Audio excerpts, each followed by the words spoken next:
and we start it up.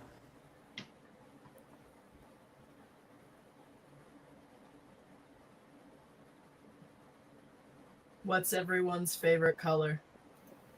Red. Pink. Black. And Red. purple. Yeah, red. Green. I feel like pink is a given Chartreuse. though. Or green? Black like my soul. Maya. Jesus. Actually, that's not true. My favorite color is purple. I was My about to favorite color. say, I don't think. My favorite color is 100% black. My favorite color is shade of it purple is lavender. Ooh. Mm. I've always said green since I was a kid, but like a lot of colors are cool. I mean, that's fair. I like green the best, specifically chartreuse green. That is my favorite. Chartreuse. Also, Faith, you'll notice I put some YouTube link in music. We just use YouTube for a little ambient music in the background. Okay. So you can open the app and change the volume and whatnot at your leisure. Yeah, or you could just be a psychopath and just play the entire session without any music. Ooh. Yeah, complete Silence. Alex knows what Or- I'm talking about when we found out they don't do it. Yeah, Mr. Riker. Right? Yeah, it's like I never listen to music. That tracks. You're like, what? That tracks. What? Why does that not surprise me? He's You could "I'm listen falling to asleep," Riker and is I'm a like, bitch. Butcher's new Like, album, music. Unreal Unearthed, from start to finish. I would highly recommend it. Yeah, it's, the first song reminds me of the Kaliach, and if you know, you know. Is that because of the Gaelic? Partially, but just the vibes. I love it. Fair. I've I been developing literally this story cried listening to it. Butchered Tongue. Yeah, Oh, Butchered yeah. Tongue is one that I would associate with her Ooh. too. My True, grandmother speaks Gaelic, and that's what it reminded me of, and it made me sob immediately upon listening. I Yeah, have Faith. not listened to this album. If you haven't listened to the new Hosier album, get ready to cry. Okay. Let us begin.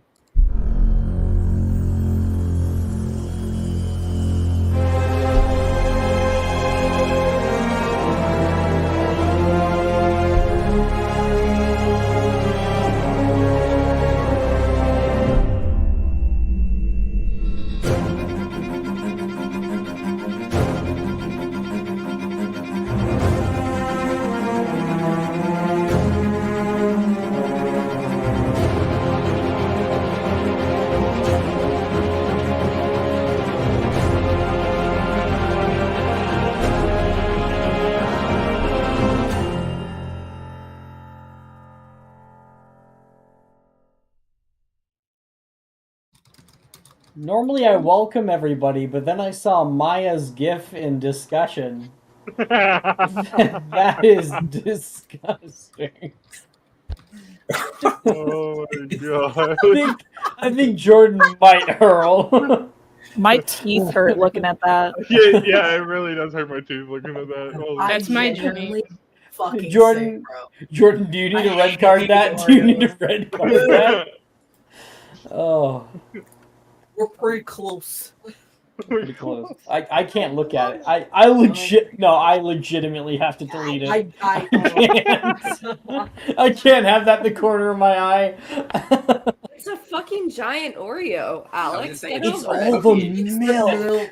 It's the just milk. an Oreo I milk. hate It's the I hate milk just coming down her hand. I have like an Oh. autistic from milk. I Dude, can't. when I was a kid, I would only Oh. drink chocolate milk.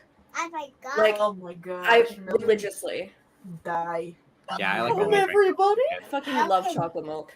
Welcome everybody to Monday nights. It is great to be I back with hate everybody. milk so fucking much. Jordan is The really- crackhead session of all the M&M games. Yeah. That might be. I don't know. There's a few games that really rival that. I think Thursday Night's one of them. Any game with Ted. Any game with Ted. He shanks people. So. Welcome back. Because Ted is a crackhead. Let's be real. Like, he just is a crackhead. I don't wanna I don't want to name names. You know, I don't want to. He open about the fact he a crackhead. What are you talking about? He opened the fact that he a crackhead. Just don't like the connotation. You know. What I love that. connotation? If you a crackhead, you a crackhead. That's I mean, to be honest, Thursday night is where we found the crackhead ores. That is true. find the crackhead or that was rude. They were doing bumps. Okay. Not only were they doing crack, they were getting jiggy with it in the bathroom. Let's try to begin. Okay. Last session, we had completed our first semester of classes. We were able to go through history of magic, transfiguration, all of that. All we had left was a certain DADA class. I'm certain we'll get to. But in the meantime, our scene currently comes upon the movement of the train, the twilight outside, in the warmth of the firelight within, in little glass candlesticks that cast long shadows from the hallway. Claire, you've had a long journey. And when I say long, I mean it's probably like a 9-hour train ride. No one ever thinks about that. It's really fucking long. And you know, you floated up on some candy here and there, brought maybe a book or two with you to read, maybe a card game, but you don't have anybody else here. It was lonely, leaving that platform without anyone. And now, coming to a new, unfamiliar school, and so late in the year.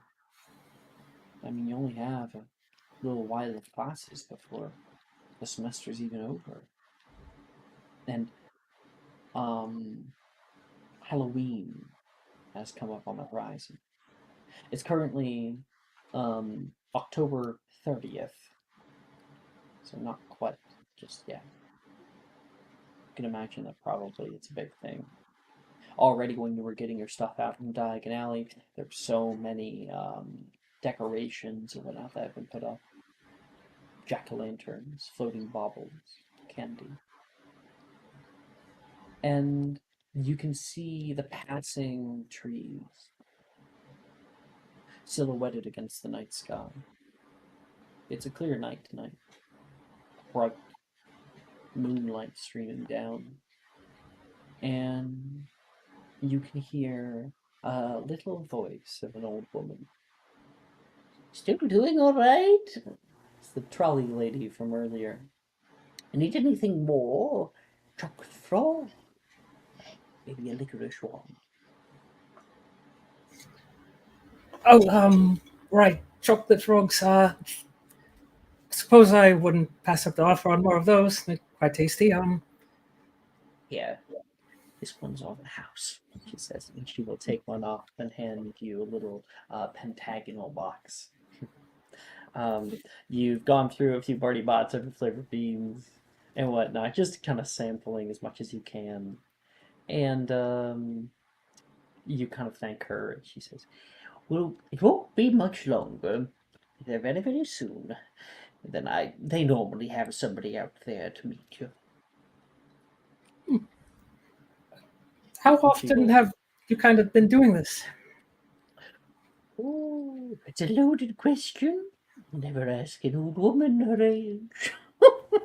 I've been here for a long time. You could basically say that I live here at this point.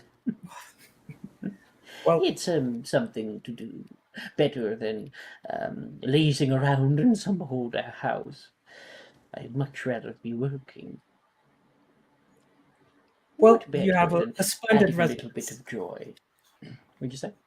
Said you have a splendid residence for somebody who lives here. Yes. She's like puts her hands out, holds it. You do know, it was stolen. The train from the Muggles. But one of the largest obliviation events in all of Great Britain. That's a story for another time, I suppose. I'll be looking forward to that one. Hmm. Have a good time out in Hogwarts. And she will nod toward you and begin to wheel the train trolley away. And the train passes by. Roll me 1d101. So the way you do this is you go, at least for manual rolling, you'll go exclamation point R, space, 1d101, 101. 65. All right, let's see here.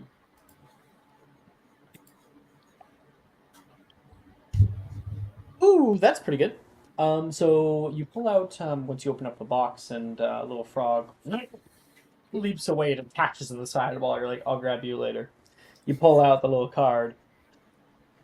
Ooh, not bronze. Nice silver edge to it. And it is Gondolin Oliphant, a British witch made famous for studying the life and habits of trolls. And here is the card. Oh. Kind of take the time to look it over and compare it to some of her parents' jobs. A little similar to her mother's, but who's a broadcaster and goes out and does different types of research. Well, that's a nice start to the year. Puts it in her pack. And you slip that away. The train rolls down the tracks. It's not long until you can hear the high screech and lurching to a stop of the train brakes. You can hear that like hiss as the pneumatic brakes like let out a little bit of air. Steam rolls down the darkened station, and you can hear a high voice say, "Arrived, Hogsmeade Station!"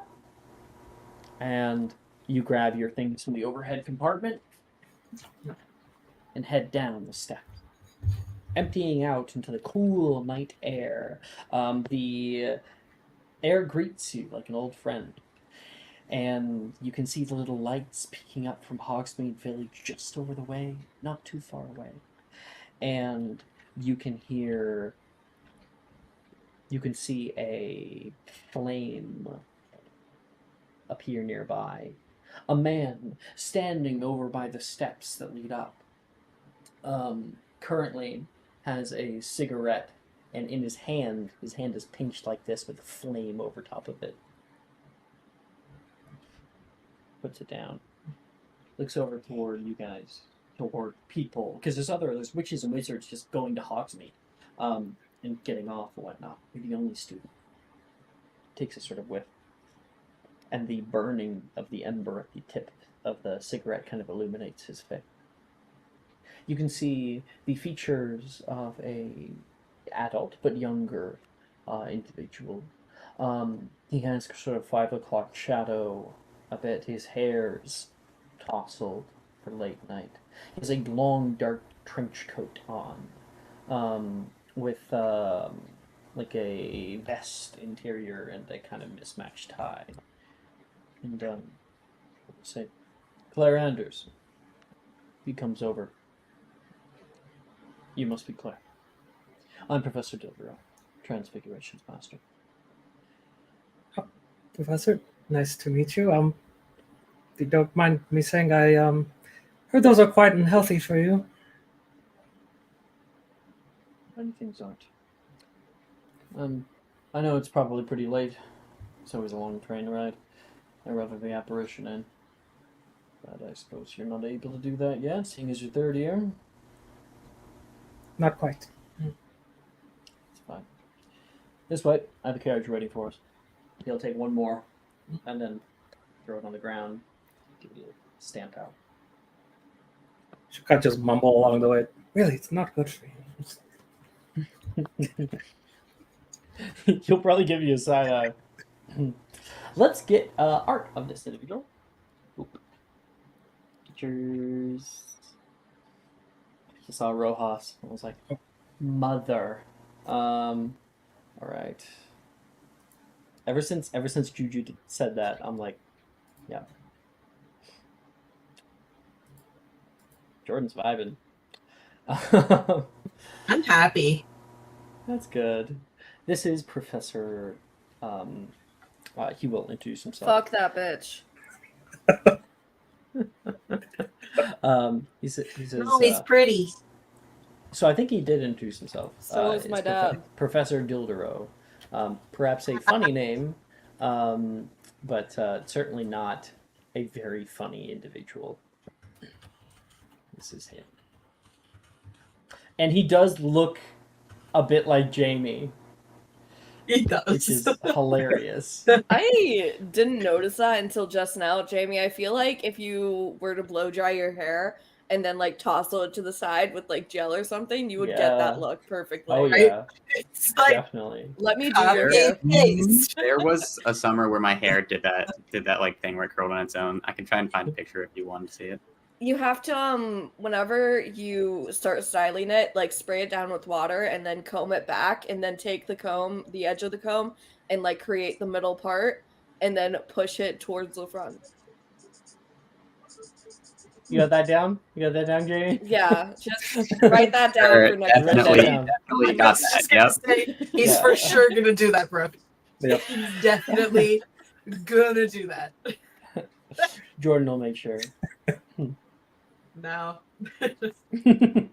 I will hold you at gonna gunpoint, remember, Jamie. and I'll tell you right now, this one If you will don't come into definitely- next Monday with that hairstyle, so Get- help me God. Get a trench coat.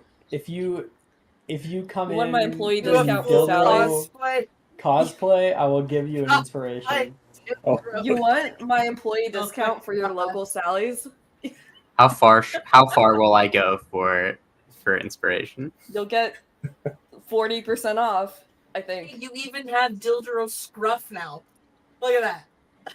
Mm-hmm. Yeah. Twins. All right. Back to it. Claire, you take some of your bags. Heal it back to. Those look heavy. Well, gonna be staying a while, right? I suppose you can say that.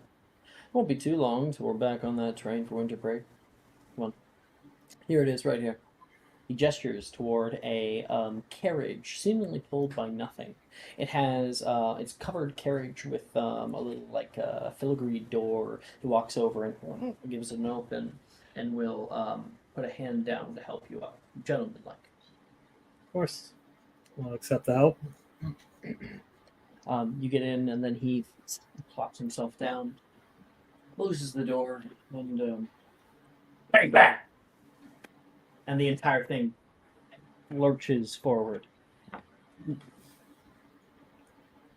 So, I wasn't given the full debrief on you. You a transfer student coming from self-taught? What? Transfer student, yes. Thermostran. Strong. That is a difficult one. I hear that they don't let in Muggleborns. You'd be correct in that. Though, to be honest with you, I don't really understand that one. Good. There's enough bigotry in the world, he says. Your class will be starting immediately. You'll be having transfigurations with me, charms with Professor Flitwick, whatnot. You'll find it all in your class schedule, which you'll get once you're sorted into your house. Will be your arrival, of course, is at an odd time in the year. Normally we have a whole ceremony, but you are the only student, and just about everybody's already in bed. So, I think we'll be having an interesting time up in the headmaster's office. Your transfer was expedited. Wonder why? He says, looking at you. There's a bit of an uncomfortable silence between the two of you. Sorting process is simple. You get sorted into one of the 4 houses. I don't really care for the whole process much. But it'd be Slytherin, Hufflepuff, Ravenclaw, and Gryffindor. Each have their own unique meanings and whatnot about who you are. And there will be a odd, kind of loud hat. He'll probably sort you in. Right, I heard about that. Houses. Indeed, we're not the only ones. I believe Ilvermorny also has their houses. Durmstrang, of course, is just regular. The headmistress McGonagall, give her respect when you're up there. She is a good woman who honestly wants the best for the students. Of course, I wouldn't dream of anything else. Don't think I can afford to transfer a second time. I suppose that would be a little costly and moving, wouldn't it? I think we just went here.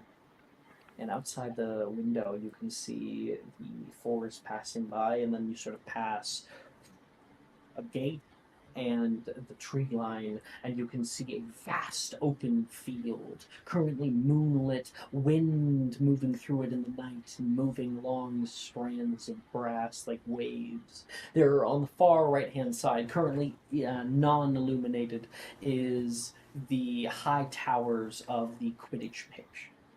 In front of you, actually, I'll go on your left first. Down a little slope, you can see the reflective and moving waters of the Black Lake. And directly in front of you, you can see the tall towers, the spires, the twinkling lights that mimic the stars above, and the greenhouses of the great castle of Hogwarts School of Witchcraft and Wizardry, set upon an old, gnarled black rock, high up above the lake. Your carriage comes to a quiet stop. And we're here. He'll get up and kind of get down and then help you down. He'll grab one of your bags as well and just take it down for you. But he's going to leave you to carry. Actually, I think he'll say, you can leave these here. The house elves will bring it to whatever house you get sorted into. Oh, all right. Excellent. He puts his hands in his pockets, kind of pulling his trench coat to the side, and begins walking forward. So, how's your transfigurations? Work in progress. Definitely didn't start out too well there, but better than at first. I'll be sad to say that is not what I wanted to hear. That's fine. And we got quite a few people in our class that struggle with it as well. One in particular. Referencing Varian. Oh, I thought he was talking about me. I was about to No, say you're no longer something. in the class. You're not in the No. class anymore. Yeah, you're out of the class. Apollonia remedial. did so bad. She had to go somewhere else. He was like, I'm not dealing I with now her anymore. personally And- Remedial. the grade. And then Sebastian did so well. Sebastian's a grade ahead of us. Wow. Sebastian is a grade ahead of everybody. That is correct. In I'm transfiguration failing class. basically everything else. It is true. Your herbology grade, your astronomy grade. Uh-huh. Yikes. Aurora has an O in transfig. That's how bad it is. Wow. That's how low his expectations of the class are. Transfer grade's not that bad, is it? It's a D. Oh, it's worse than I thought it was. I'm passing. I finally passed my first transfiguration class. Imagine not passing Congratulations. transfig. That's crazy. You were practically gunning for the T. Well, behind the scenes. Faith, the grade key is O for outstanding, E for... so this is the highest to lowest. O for outstanding, E for exceeds expectations, A for acceptable. Acceptable is like a passing grade. Below passing is P for poor, D for dreadful, and T for troll. What exactly does troll entail? You've done very good for a troll. Like, imagine a troll Wow. trying to make a Okay. potion. You did about that good. Which is, you fucked everything up. You are completely incompetent. That's such like a fucked up grading scale if you think about it. Like, Oh, totally. Oh man. It's such a mean grade to give. imagine telling an 11-year-old they're no better than a troll. Oh, that's rough. Paris, I never got your astronomy grade. Can you make me a perception check? Will do.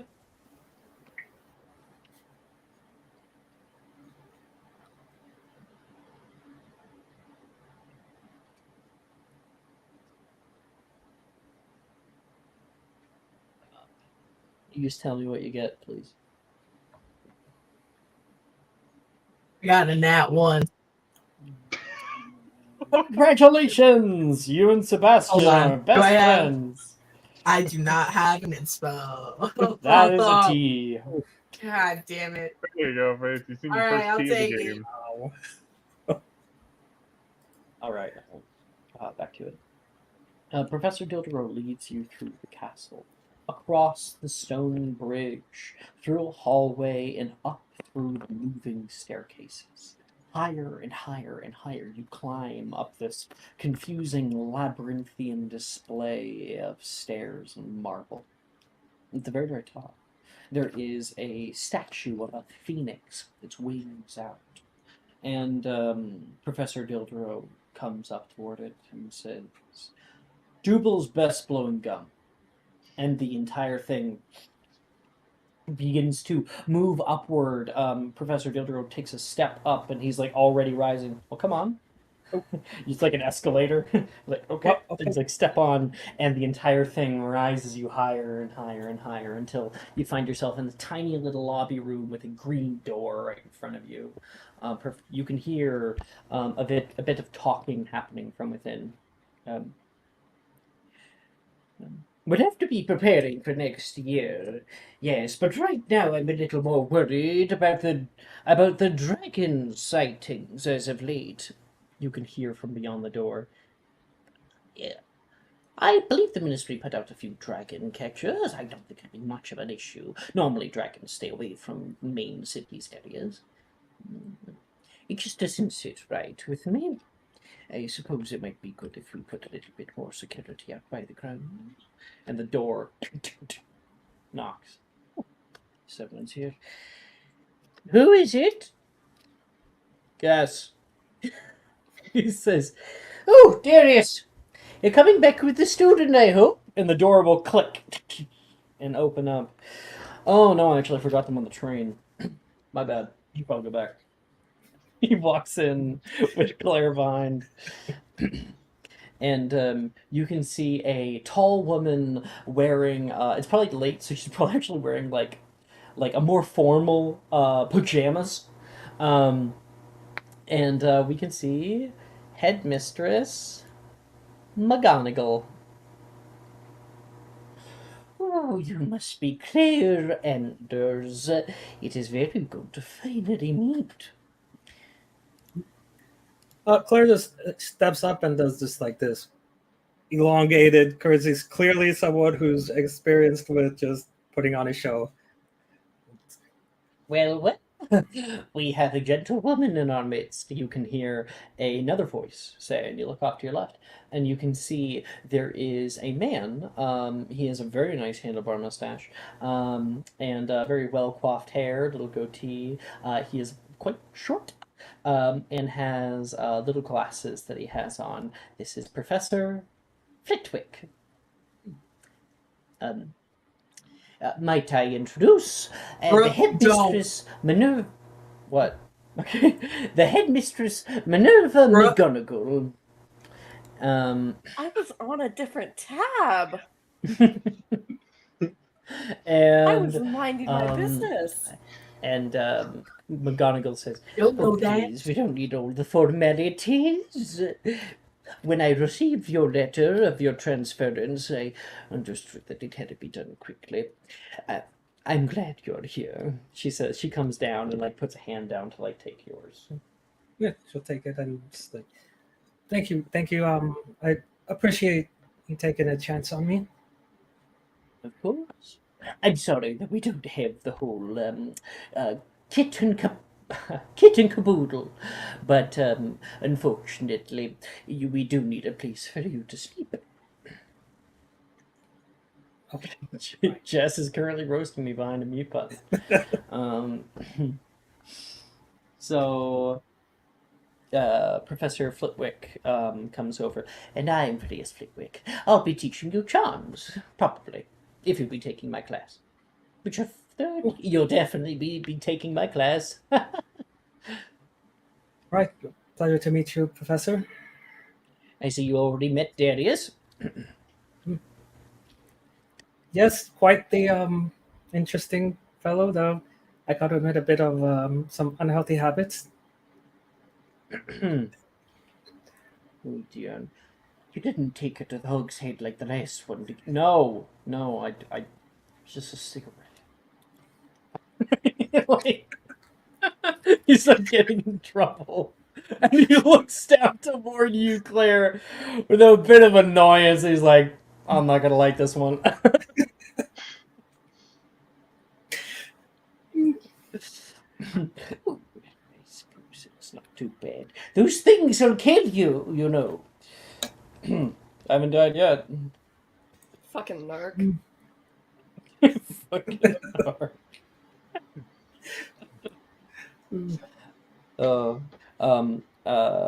And I think Darius will say, if I'm done being judged, ma'am, I'll take my leave. Absolutely. Hey, get your sleep, please. Get your sleep. A few comments. Always bunk straight, narc. Damn it, Brooke. Mother. Don't get my hopes up. That's Juju in chat. Older Jamie, let's go. Those from earlier. Rachel, they're here. Oh, hey, it is Keaton. Keaton, you're allowed to watch this if you wanted to. If you're listening, he's allowed. All right. My man. Hugs. Well, let us not waste any time. Come, let's get you sorted.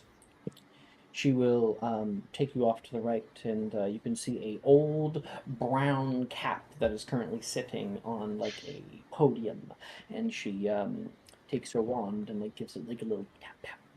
Excuse me.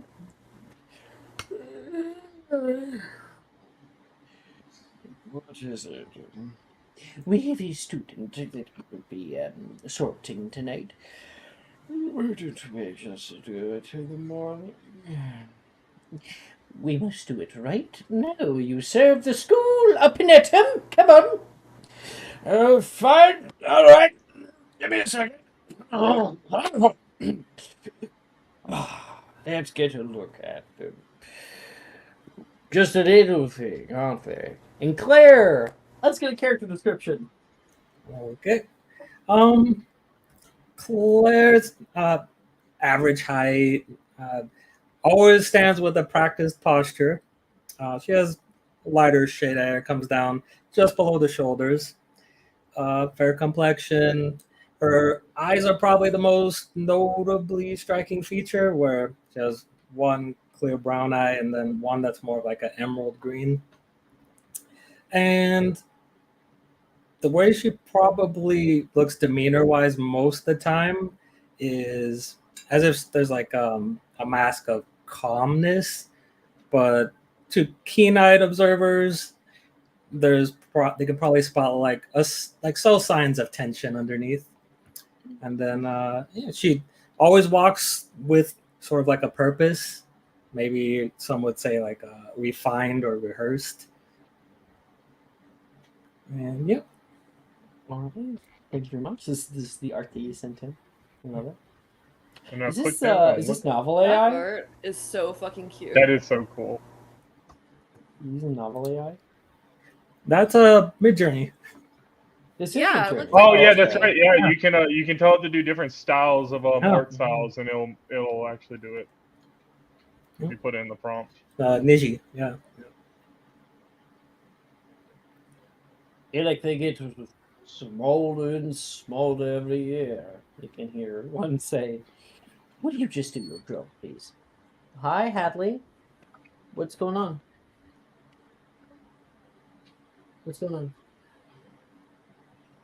You want a hug and a kiss? Okay. Okay. Come here. Come here. Please give her a hug and a kiss. Hug. Give me a hug. Come on. What are you doing? I love you.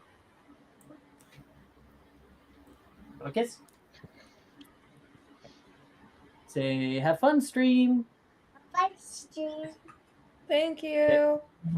Okay. Now? Now? I love you. I go to bed. Yeah, you gotta go to bed? Okay. Goodbye. You're being a great dad and all that, but can you move Jamie to Damn this it. spot? Ah! I know. I was waiting Go, for go, Brooke. go, yeah. I Well, what do you saw have in your Brooke mouth? unmute. No, I'm no, just no, no, no, no, no, no, no. No, we're not gonna. Jordan, she has something in her mouth. It's like a dog. It's like a dog with a plastic in their. What do you Get have? back here. Get here. Put it in my hand. Drop it. Drop it. You're freaking growling in the back. Parents might lie to you and tell you that having kids is not like having a dog, but some moments. Oh no! Oh no! Oh yeah, feel I you. relate to parenthood. I have bunny. I had to do that to my nephew at one point. He put plastic in his mouth, and I had to chase him around the house, yelling at him to spit it out. He was- The amount of times And I've had Brooke to has push bunny. it out of Bunny's mouth. Sums it up. Okay, let's. Or bunny. This is no. All right, I don't like her. It's Amber. no. What's wrong with it? Did I fuck up? You have to. You have to switch Jordan and Jamie and me and Maya. There. Okay. Good. You're like one step closer to getting that email. Oh my god. Start playing emails me and is like, we have received a complaint from one of your clients. You're ruining Your my StreamYard immersion. setup My is immersion. ass. And it needs to be Set up fixed. my. You're making like my senses overload by I've been switching summoned- around pictures. I've been summoned to start playing Start playing court. before. Yeah, it's not fun. It's Oh, not Oh fun. wow! Yeah, That was a time and a half. I remember that. it's not fun. That's wild. I've heard Yikes. there's start playing drama and stuff.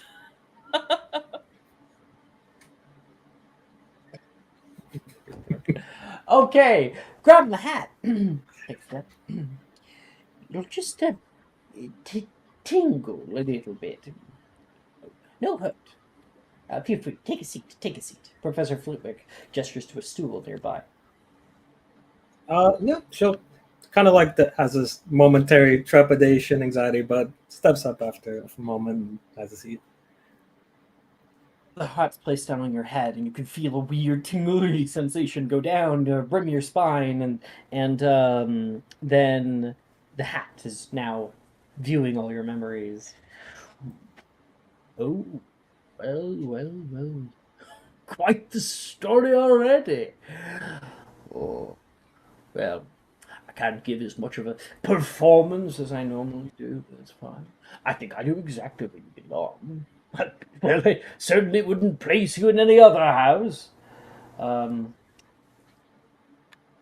do want a confirmation of the house, because I think I know what it's supposed to be, but can you please message me it? Yep. Because we don't have you listed.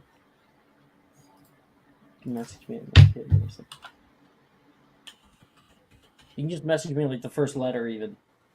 Okay. Hold on. I just don't want to fuck it up. Okay. Cool. Do you Yeah, remember when yeah, you that put is what I Venus in thought. Ravenclaw?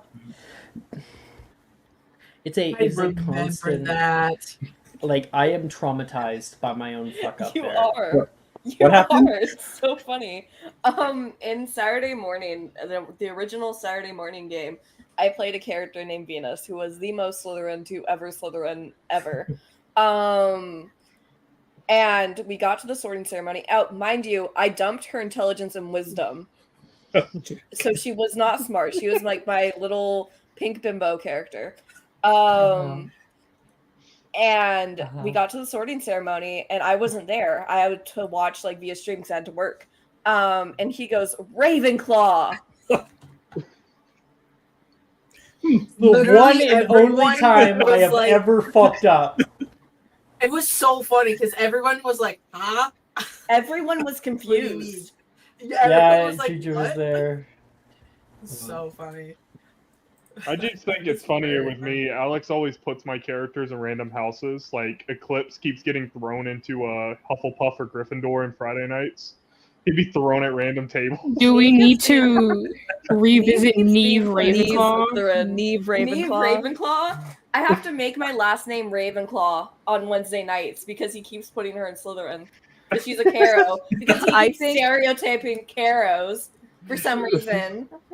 To be entirely actually, this is not even fair. Like, that's not an exaggeration. I think he's maybe gotten it right twice out of the times that we have done it. That is incredible. Well, hey, that's 2 more than 0. It's just Alex Oh. stereotyping Caros. And you yeah, know, and then That's Faith. my So husband. I love so him. one fun joke you have to So know much. is that I am Varian Uh-huh. and Jamie is That is Lucius. very true. Oh, That is okay. very true. Mhm. I almost mismatched that. Also, Sebastian and Varian are interchangeable. It's true. Yes. Also, Yeah. since we're taking this like quick little sidebar, I can now say it Well, out that is. loud because I couldn't in the moment. Loved Flitwick and Tropic Thunder. Oh, If you haven't seen it, Faith, you should look at the character art. Oh I made my some cursed God. images of Flitwick and Robert Downey Jr. merged, me and Ash, and Alex hates it with every fiber of his being. I mean, now that you mention it, I could kind of see it. I'm gonna break something. He made one passing remark that if there was ever an Eminem movie Yeah. that Robert Downey Jr. would play Flitwick, and gonna now we have break? tortured him with it. What are you gonna Yeah. break, Plant Boy? Are you gonna break into your fucking terrarium over there? Your fucking plants? Your little greenhouse? Fucking Hufflepuff. Get back to GMing.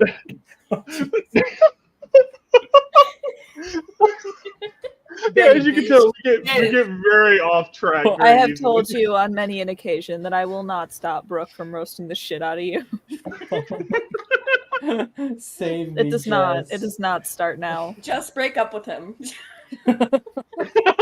Damn. That is also a thing that she does say repeatedly. I have I two do say partners that here. repeatedly. Neither of them have my back. Neither Yeah, of fuck you. them. Why would I have your back? I hear Yeah, you. Jordan likes me more than he likes you. I like Brooke more than I like you. Yes, that is a Oh, fact. I'm just staying out of it. I'm Switzerland. Well, you like food more than you like me, so Yeah, I and also that's like that's not sleep that's not more like than I something you. bad. Like Jordan legitimately is like a foodie. Yeah. I also As like he this should one be. and this one more than I like you. Jordan, you're having an allergic reaction. I gotta finish my burger Wait, first. Jordan, did you just do what did you just say? Did you say you like Jamie more than me? Shit. Like this one and this more than you. You fucking bastard! No. You literally the- fucking bastard! Oh my god. It wasn't a problem I when thought Jordan. that Bring Brooke it was back. cutting me Brooke deep. I thought Brooke was. At 2, Jordan?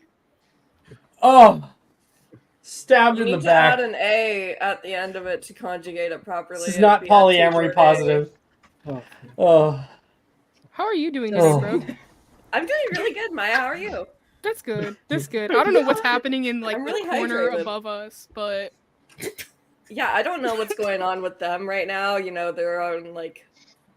I'm kind of. You started it, Brooke! You I started really hate gay people. it! Did you just say... I need a fucking minute. Bitch, you I need- are I need a gay. fucking What do you mean? All right. I just Let want us, to You say that like- bring it down. You say that like you can't hate yourself. I need Oh. emotional support Oh. Oreos. I'm on Prozac for a reason, Jamie. Oh. Oh, okay. Even fucking my Juju's here. We're almost an Brooke and hour in me. and we haven't gotten to the rest No, of the poor characters. Right? poor fucking I just Faith. wanna I'm so do it. excited. Yeah, but like a time for my first game, we were like, 40 minutes of bullshit. It's Oh about my to be gosh. next week before we get to Bogarts again. Oh my. Oh, I'm gonna kill someone if we don't get to Bogarts this session. So get to it. Okay. Back where I'm having too much fun. Let's come down. Let's come down a little bit. Is it because you're Grounding high? techniques. Claire, the sorting hat. Sorting hat is on your head. There's really nothing else it could be. It's certainly not a Ravenclaw. Slytherin. Damn it. You belong in a prolific house, made from Godric himself. Gryffindor! Courage, nobility, chivalry, and a fair bit of strength. And your robes turn magically red.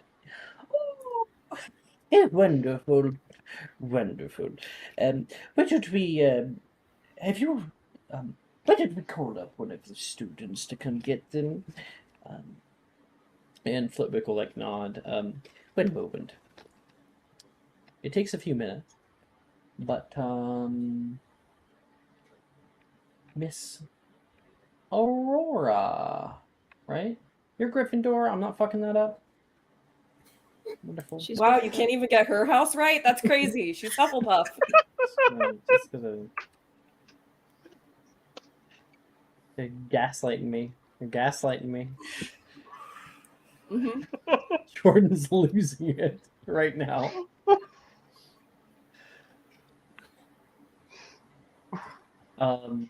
After a little while, Aurora, you are summoned to this area. There's a little rat-a-tat-tat on the door. How do you knock on the door, Aurora? So Aurora knocks on doors like with like like this, but like she does not stop. Who did you call up again? Flowey says. Minerva says, I just told them to pick. I think that might be Miss Green. Come in, come in. Oh, all right, all right. And the door will open up. And let's get a character description of Aurora. Yeah, so Aurora is like pretty short. She like hops in, skips in. The first thing that you see is like a wash of shifting, sort of a kaleidoscope of rainbowish hair, and a very similar hue of eye color, ever changing, never the same.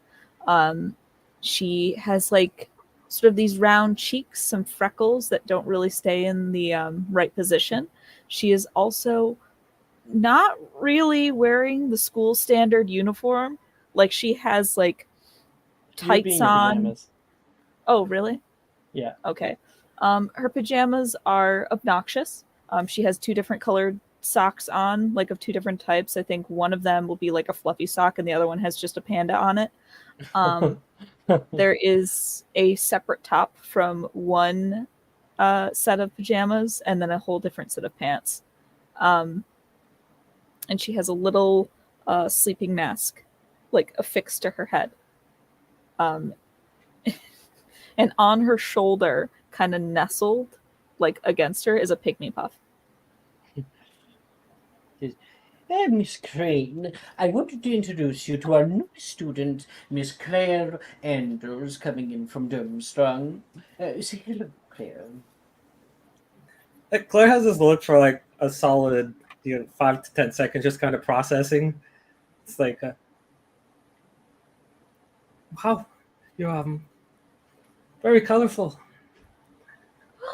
Thank you. That's really nice of you to say.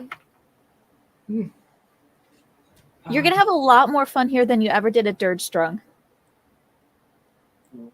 I Probably. would probably agree with it, yes.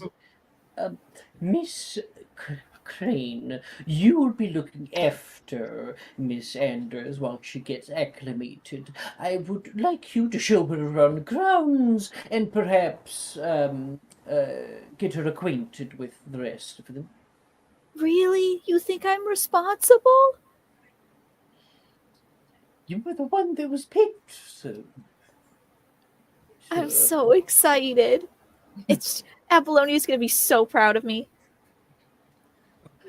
I'm sure she will be. I finally got off the leash this year. Leash. Flitwick in the back of.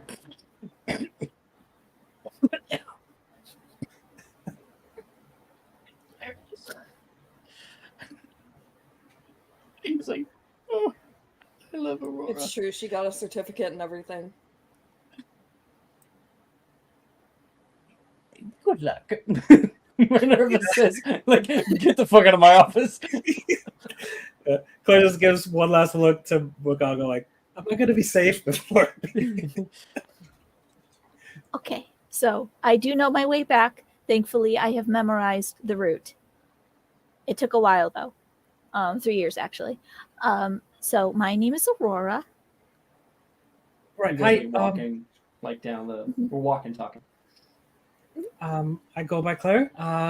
What did you mean back there when you said that they thought you were responsible? Oh, I just have a habit of just kind of not being. Yeah. Oh. Some may call me flighty, but I think Sebastian and I prefer the word tactical. I think I prefer that word right about now too. Mm-hmm. So you are joining us in Gryffindor, and I think that you're gonna have a great time. The girls' dorm is really fun.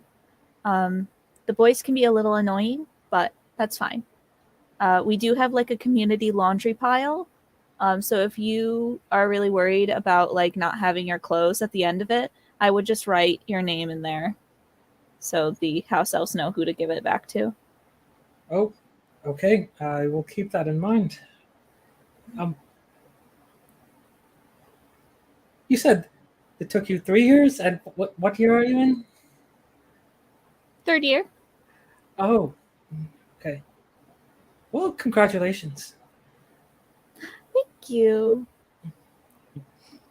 I don't get congratulated often. Moving around the quad, you guys go up a coiling staircase up to the very, very top, where the fat lady currently is laying down. She's currently sleeping.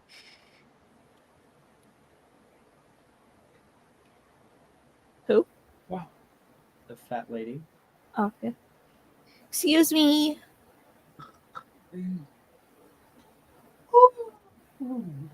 I thought her back already.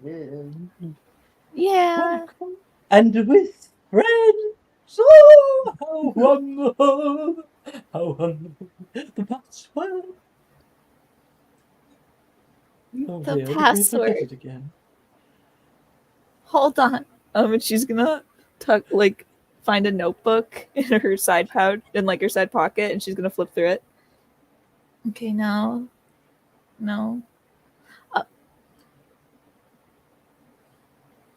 It's not lace fly wings, is it? That was last semester. Oh, okay.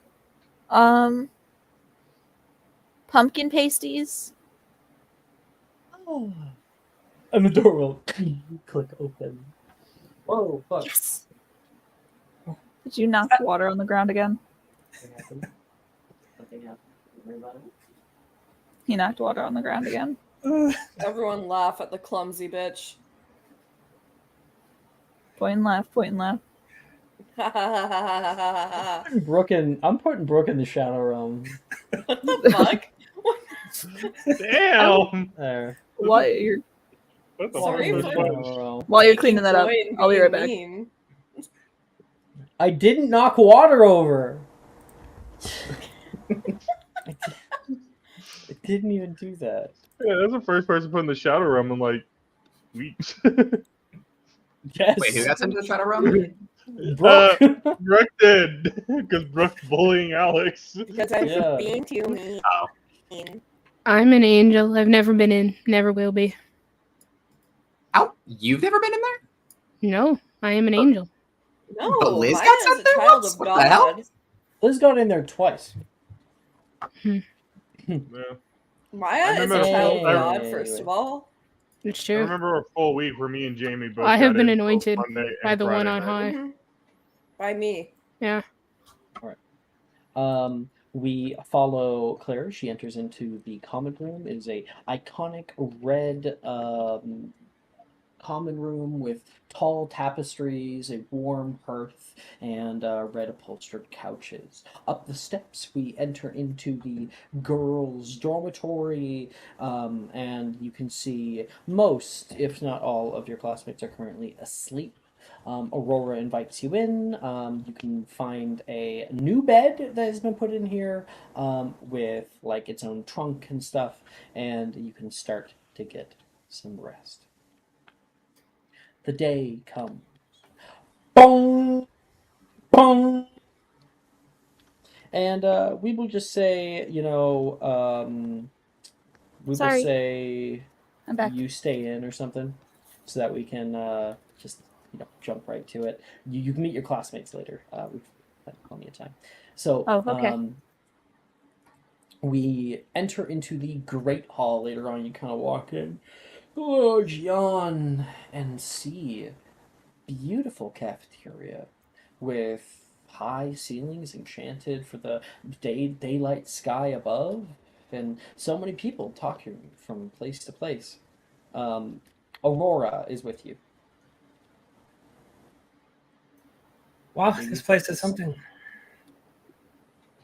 I Certainly thought bigger than Durmstrang. it's actually a really nice reaction. I remember like some of the first times that I would, be standing in the Great Hall, I would just look up and imagine myself falling into the sky, and I had to stop doing that. But now it's really pretty. Your first order of business is to show Apollonia that you have been entrusted with any kind of responsibility. So you can bring Claire around, meet some of your friends. Okay, so would you like to meet the Gryffindors first? Or would you rather me meet some other people? There's no players in the Gryffindors. There's no players in the Gryffindor house. Well, you seem quite experienced. Whichever you think would be. Let's go with most interesting. The most interesting. Most interesting. Eccentric. That's a Slytherin table. Follow me. You guys and walk- just- You guys walk over and can already hear a conversation being had between Paris and Apollonia. Paris is a Ravenclaw. I am not a Slytherin. And we are bullying you about I this am earlier, a and you fucked it Ravenclaw. up immediately. To be fair, Paris is about the most Slytherin Ravenclaw in existence. It is true. Okay. Anyway, between Apollonia and who are you talking to, Apollonia? Probably Levi? Okay. He says, all I'm saying is that I think anybody should be able to cosplay anything that they want. You know? I'm still I'm sorry, you didn't lost bring this up. on It's just been on my brain for the why longest call time. it cosplay? Why not just dressing as a character, like a costume? Well, but then I have to call it like costuming.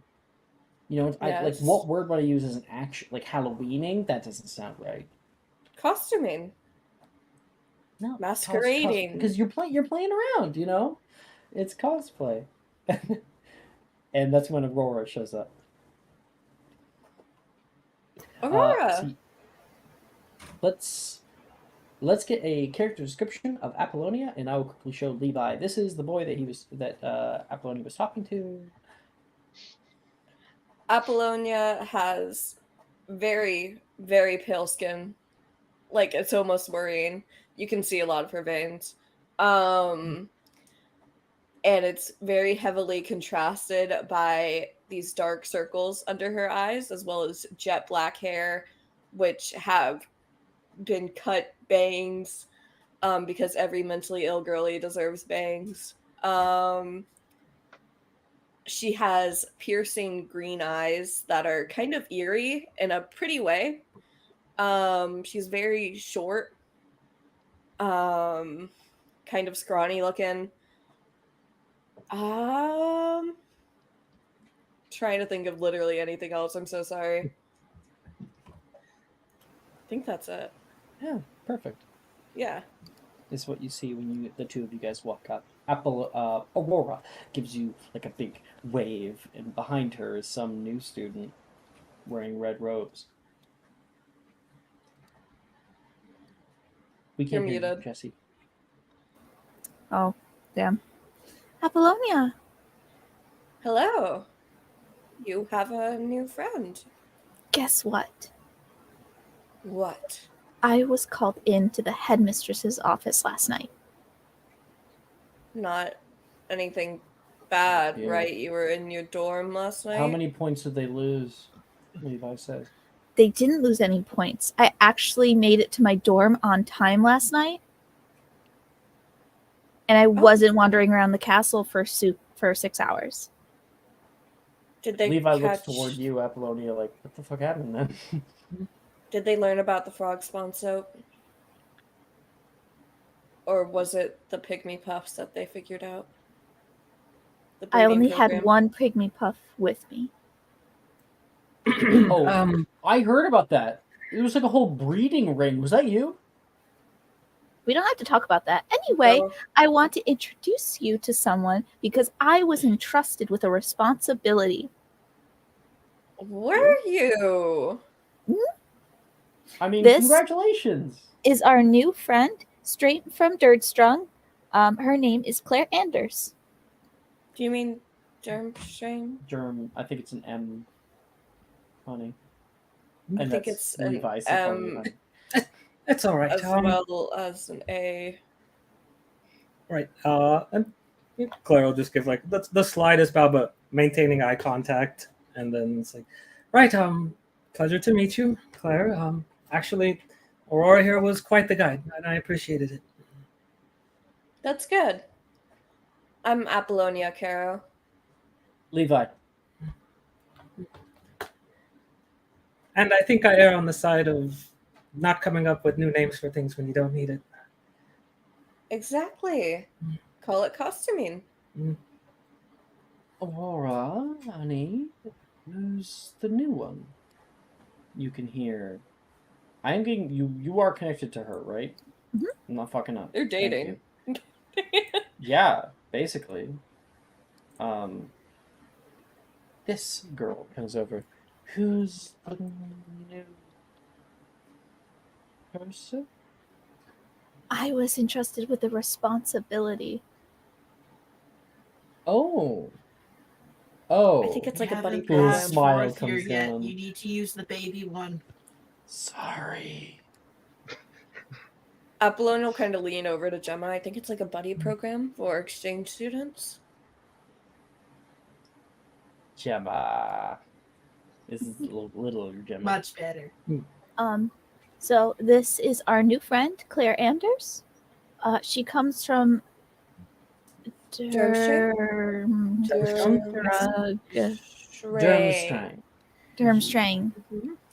Well, it's a pleasure to meet you, Claire. I was almost sent to Durmstrang myself. Oh, is that right? Yes, we could have been classmates before all this. Gemma Drayton. Nice to meet you, Gemma. Well, what made you end up here? Tradition, mostly. Parents didn't want to break from it. I suppose I understand. Slytherin has a lot of prolific wizards. Can't say much the Durmstrang same does for as well. Gryffindor. Certain kinds. He like smiles on the side, and she'll say, "Well, you're in good hands. Aurora will always be looking out for you." Oh, yes, she's been fantastic this far. Oh, That's by the way, this is Ernisia Green. You said my name. You can hear a girl say, "Get her up, Ernisia." And the quiet one is Taylor. You see a girl, like a very, very calm face, turn toward you and stare at you and not say anything, and then turn back to her shit and keep eating. Oh, nice to meet you too. I suppose you've already met Levi Nickelodeon. Well, if it isn't any problem, I'll be getting back to my breakfast. Good luck, Aurora. Okay. Aurora. I'll see you later. You'll need it. One, I think you should introduce her to Sebastian next. He has a way with getting people to open up. Two, don't forget your history of magic homework. It's due today. The one we worked on yesterday during our free period. The one that I told you specifically not to lose. Because we used your paper to work on it. The more of silence that there is from Aurora, the worse it gets.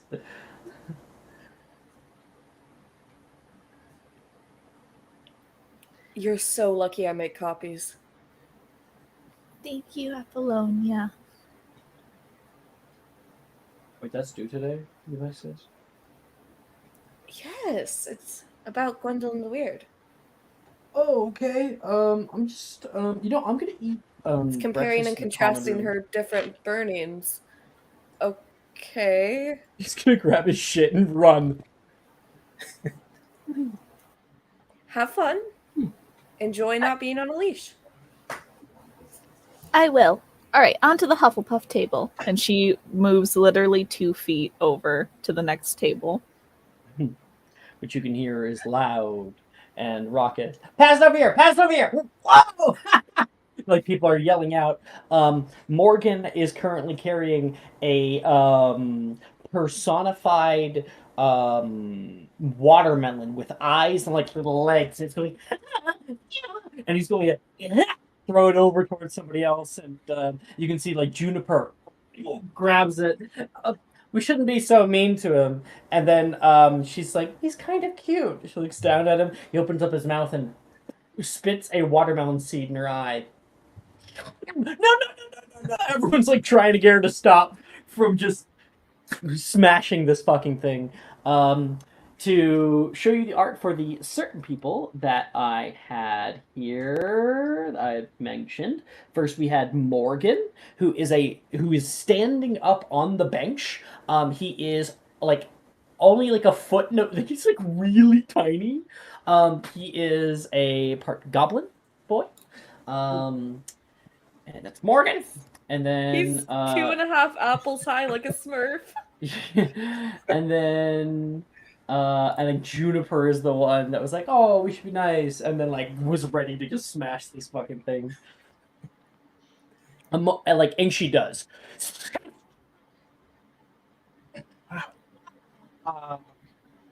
June, I think spat at me.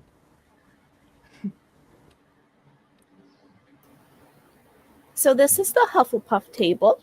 As you can see, it is so much worse than the Gryffindor table, which is saying something on some days. Yeah, they are quite lively. But I want to introduce you to 2 people here. And she'll walk over to Sebastian and Barry side of the table. Alex, how much time skip has happened since the end of last session and now? A day. Varian's not at breakfast.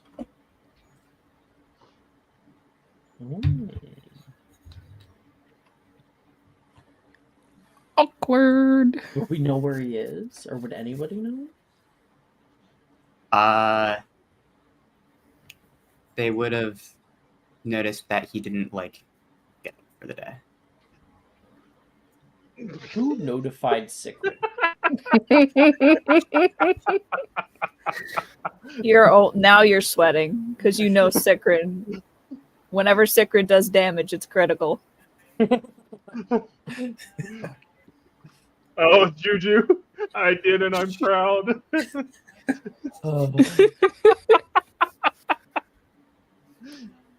So, anyway, sorry. Can you repeat? So, Varian, he wasn't at what? He's not at breakfast. Okay. So you don't see Varian around, but you take him over toward Sebastian. Sebastian's currently sitting next to two other people. Who are you sitting next to, Sebastian? Rin, Wilfred. I didn't want to assume, but that's exactly the two people I had in mind. Yeah. But Wilfred's like, you didn't have to kill him. This boy with little round glasses and stuff is talking over the table toward Juniper, and meanwhile, next on the other side of Sebastian is Miss Rin, cutie patootie. She goes, "Be sure to eat your peas, Sebastian." But I already ate the carrots. You hear me? Yes, I'll eat the peas. She says, and kind of pats your head like you're a dog for a second. Honestly, his ear kind of twitches a little bit. Sebastian's back leg starts going. And Aurora comes up. Sebastian, Aurora? I have a job. Are you getting paid? Are they paying you fair wages?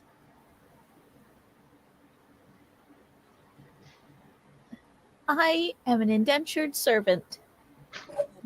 Oh, that's not good. I was given a task, a very important task, by Professor McGonagall, or Headmistress McGonagall.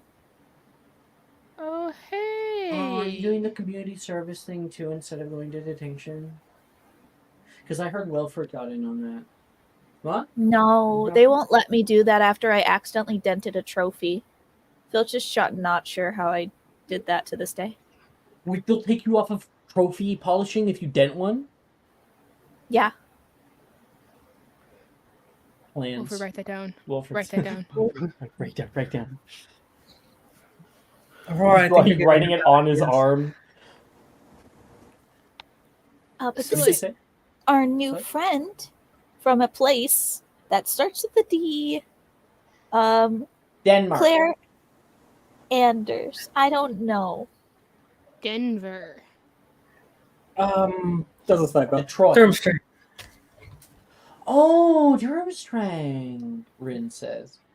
Ooh, That's the yikes. last place my mind was going. It's way better here. What makes you say that?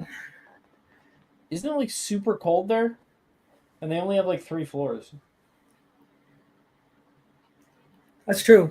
It does have its amenities, though. I mean, being only 3 floors, everybody does feel a bit closer. Right. Do you guys have houses and stuff there though? They're a bit on the older side, I will admit, and most of them are made of stone. I meant schoolhouses, but I'm so houses. sorry. No, houses are actually something I recently learned about. Now, in Durmstrang, there's no houses, but has its pros and cons. For example, there's no house rivalries. That's nice. I would love to be And able to sit again- with Apollonia more. Then again, no house rivalries, but pretty much every Durmstrang student is competing with each other.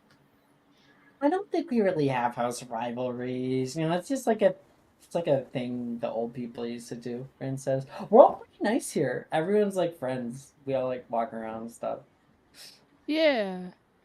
You know, some people are nicer than others, especially if they wear yellow.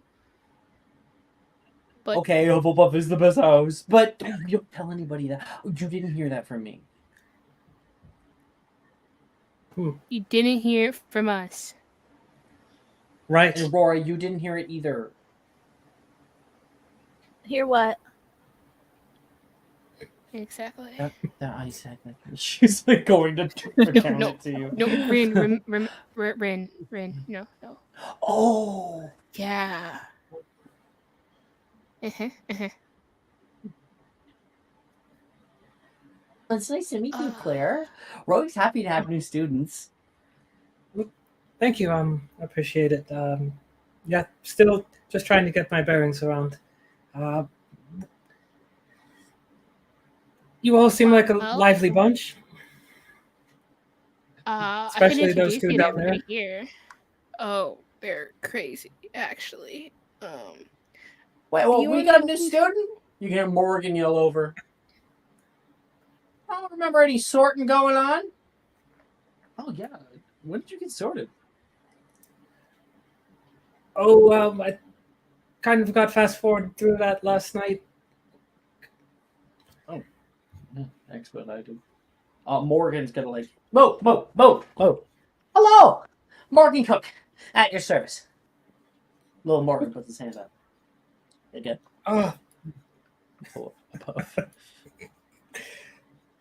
pleasure to meet you, Morgan. Claire. He says, you ever need anything? I'm your man. You need an item, you need some help, you need to get out of class, get out of detention, you talk to me. You got that? I hopefully will never need those last services, but I very much appreciate that. Alright. Girl Scout, obviously. That's fine.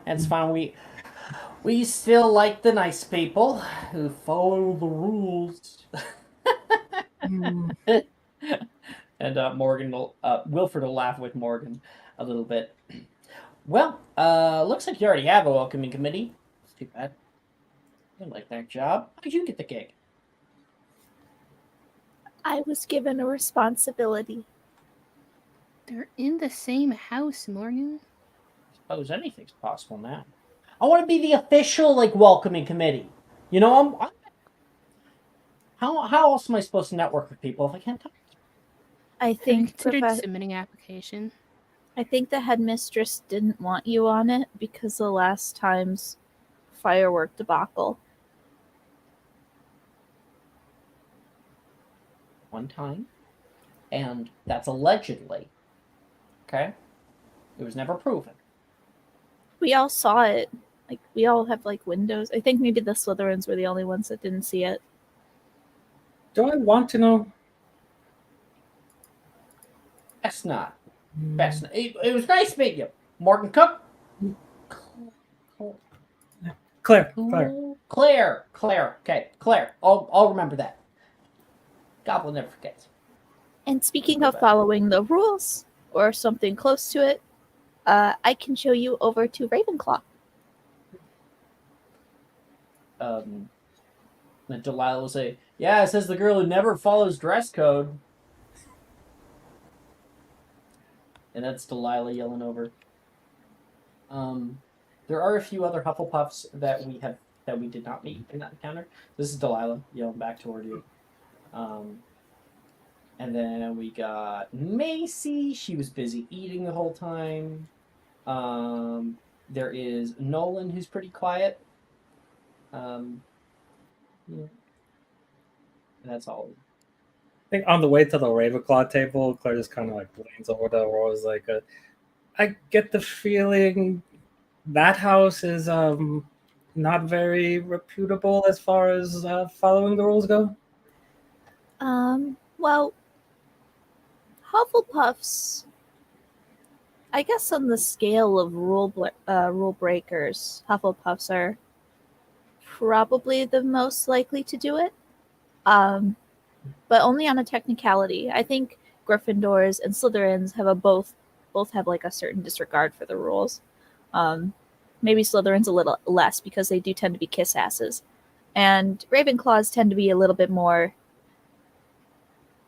I'm gonna sit down and read a book. Which brings you to your next person, Mr. Sit Down and Read a Book.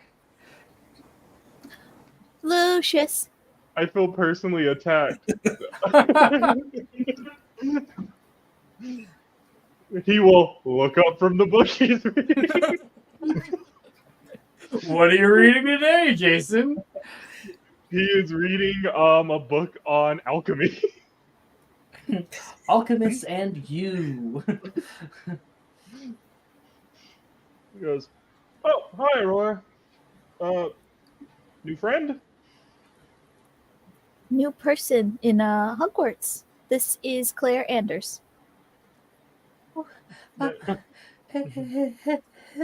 Hello. A girl trying to get out a sentence toward you speaks up, and that would be sitting next to Lucius is Miss Billy Blythe. We'll just extend a hand out to each of them. Hi, new around here. I come from Durmstrang. Oh, I imagine you'd have to say that a lot today. Huh? I'm from Ireland, personally. Ireland. Wow. Yes, not too far. but nice to meet you. I am Lucius. Right next to me is Billy, and I do hope Aurora doesn't get you in too much trouble. Well, as long as it's the right kind. I was given a responsibility.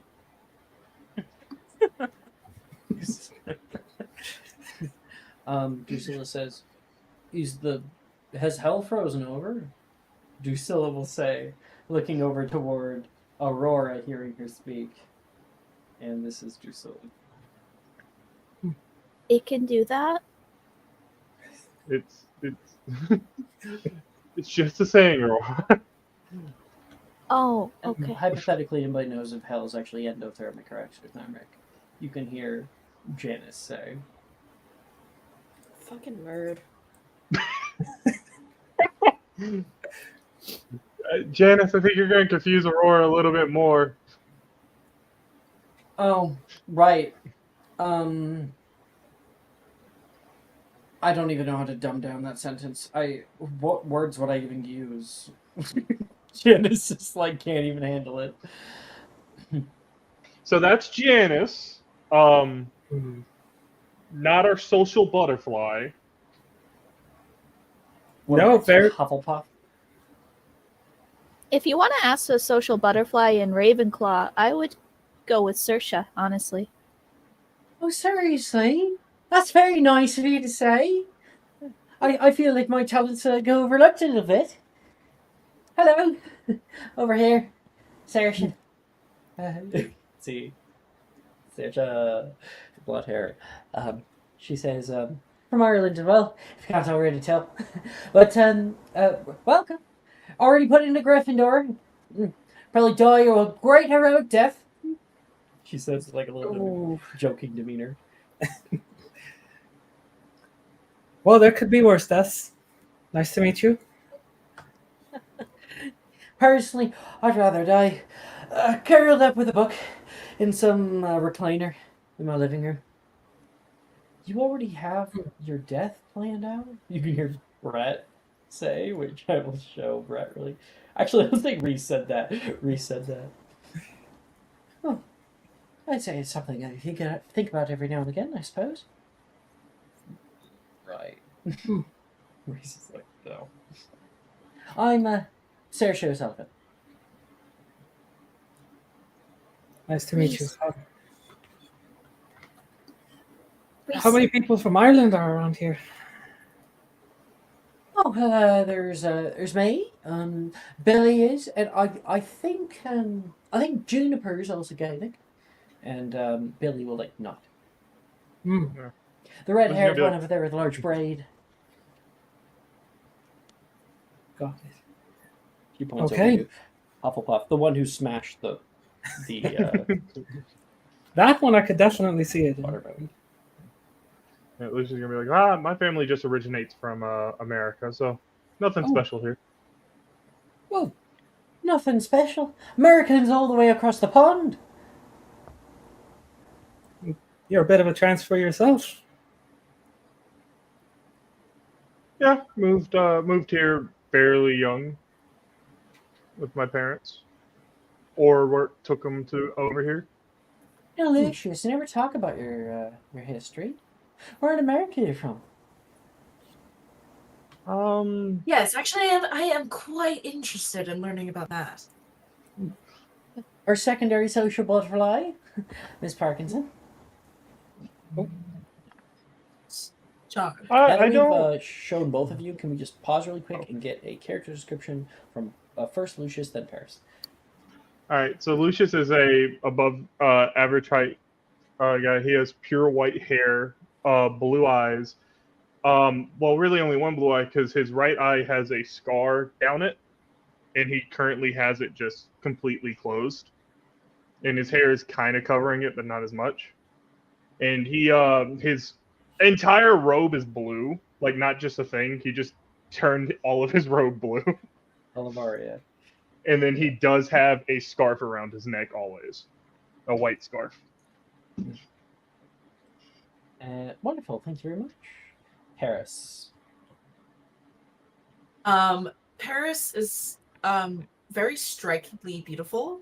They have very pale skin, bright, icy gray eyes, and long, almost silver in the light white hair. They have a blush across their nose and their cheeks, and just a light smattering of freckles.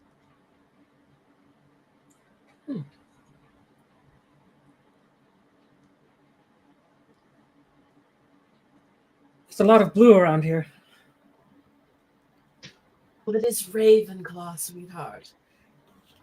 That's right. It comes with the How's territory. Actually, specifically, a royal Asher, Brett says. And looks around, like, proud of himself, and then realizes that not a single fucking person cares. Paris is like looking at Brett like, what the fuck? This is Brett. Just ignore him, he's boring. You, however, are quite beautiful. I love your hair. Thank you. Yours is quite lovely too. Thank you. I do take quite good care of it. If you need any product recommendations, let me know. Oh, and another thing about Paris, they have a very thick French accent that I cannot do. All right. Paris likes to make fun of me. You do one accent. It's Brett not will put French. his hand out for you. Us at Ravenclaw, we might be a little weird, but we're good people to talk to. If you ever Yeah, need looking help for with a any good conversation. classes, we're the ones to do it. If you're taking magical creatures, Miss Billy over here, genius dealing with magical creatures. Oh. Is that right? What do you make of dragons? Me? Brett says, like excited. No, Billy. No, why would they be talking to you, Brett? He is the Levi of the fucking Ravenclaw table. Billy Leave says, Levi alone. very.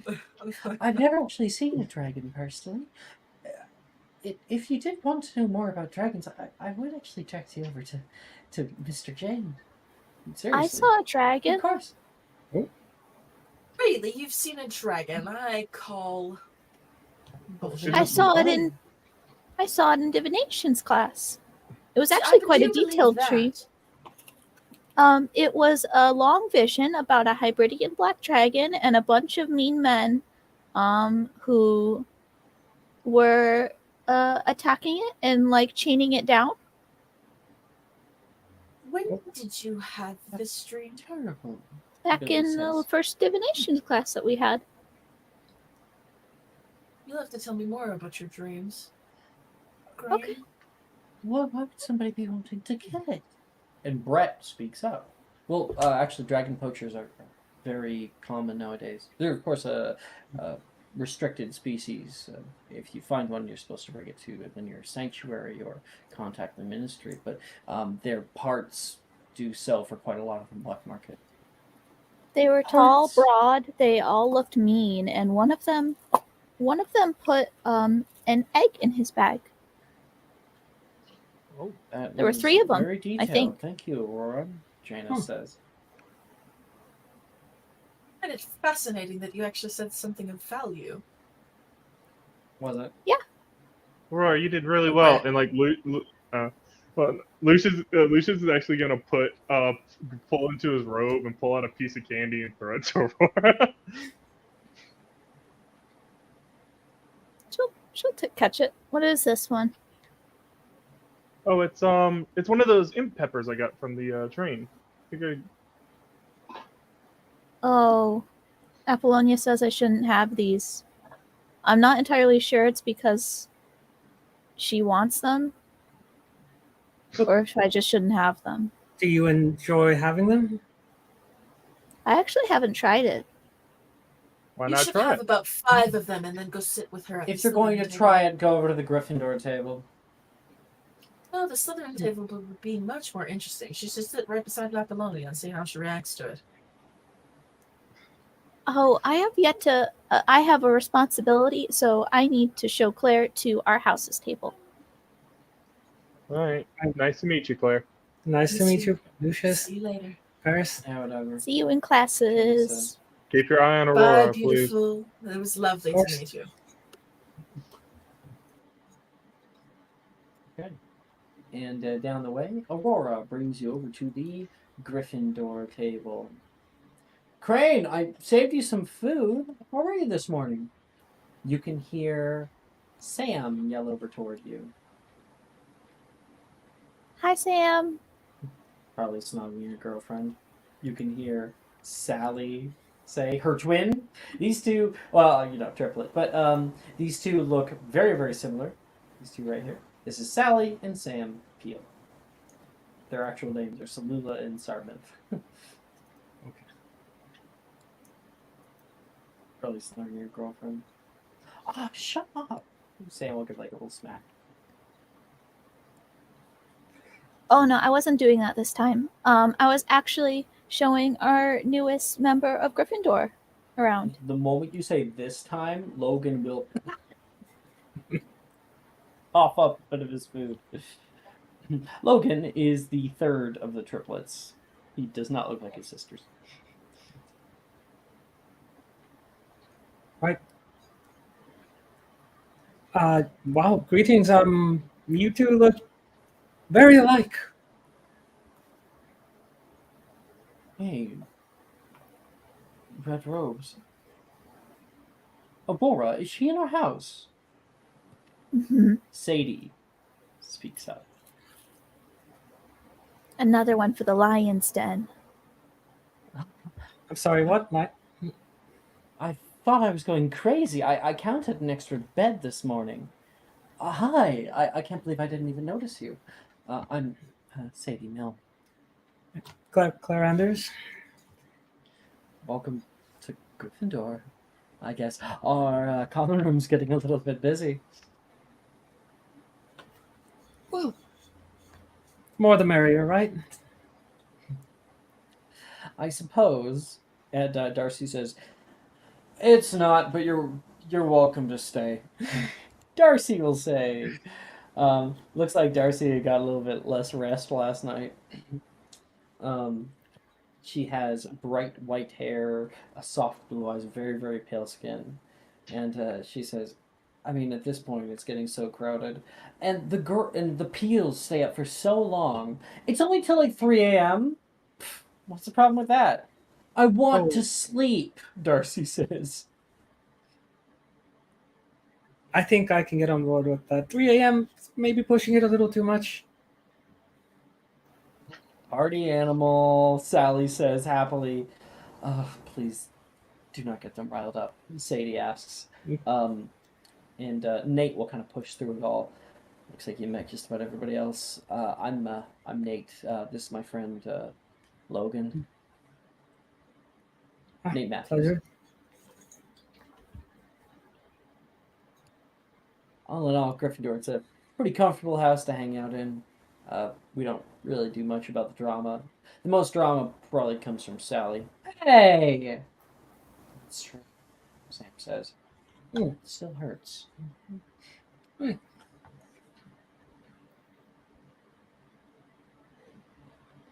So is every house here color coded?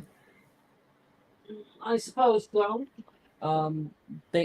That's what Sam says. And then Sadie says, and we also have a mascot. Gryffindor is a lion.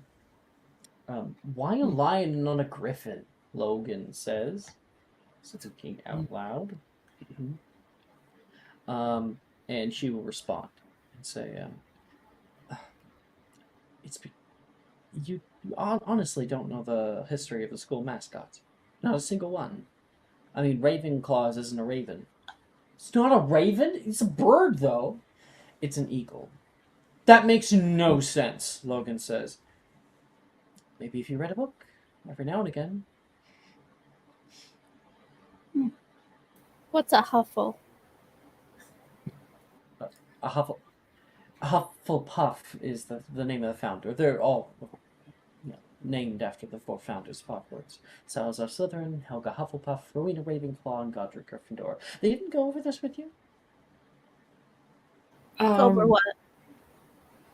I'm talking to Claire, honey. It was a very quick rundown.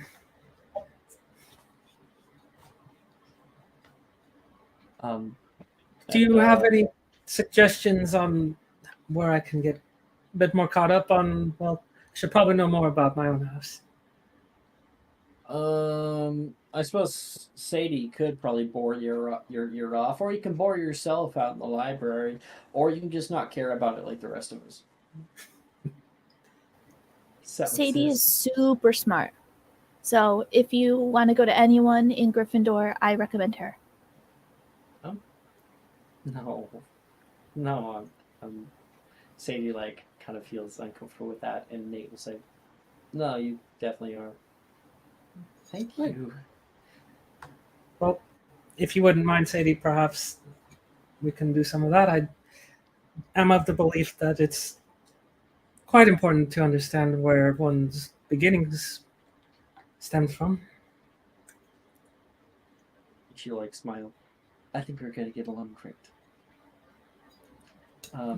With a smile, we begin to fade upward, and we find ourselves later on in the day where some classes have begun to be taking place. Claire, you have to take remedial, magic theory lessons. And, we take nondescript lessons here and there because you're not going to be taking any classes until next year, basically. And everybody, you guys go throughout the day, and then near the end of the day, you can see on your class schedule, which you can actually find in the reference category, class schedule, 3rd year. If I open it in browser, I can show it off. It's F11 here. Sure. You will actually be able to find this in printed off if you're so inclined. For the 3rd year class schedule. Right now it is Thursday. So we go through potions, transfigurations, arithmancy, and after dinner, what normally says astronomy has been marked over and redacted, and on top of it, it instead says defense against the dark arts, just like it says right here. Professor Rojas, 5th floor, West Wing.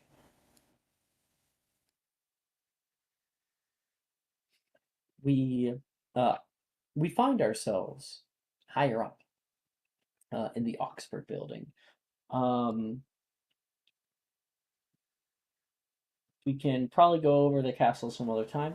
The Oxford building is in the north. It's the biggest place. It's where most of your classes are going to be. If you want, you can go to Hogwarts map in the reference channel, and you can even see like a simplified version of all the places. Now, here, I need to change my music because the Hogsmeade at night does not work anymore for what we're doing. Let's grab the Hufflepuff ambience.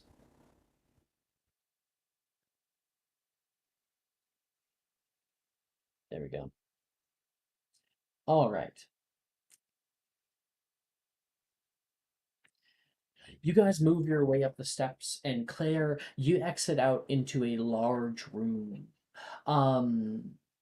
It is a mostly empty room with all the desks have been piled up on the right hand side. Light streams in from the left side windows, and there are little like flapping colored ribbons that mark along the banisters. There is depictions of moving magical beasts that run wild over the ceiling, and on the walls you can see framed pictures, all of the same woman posing alone or with friends at natural wonders and major monuments.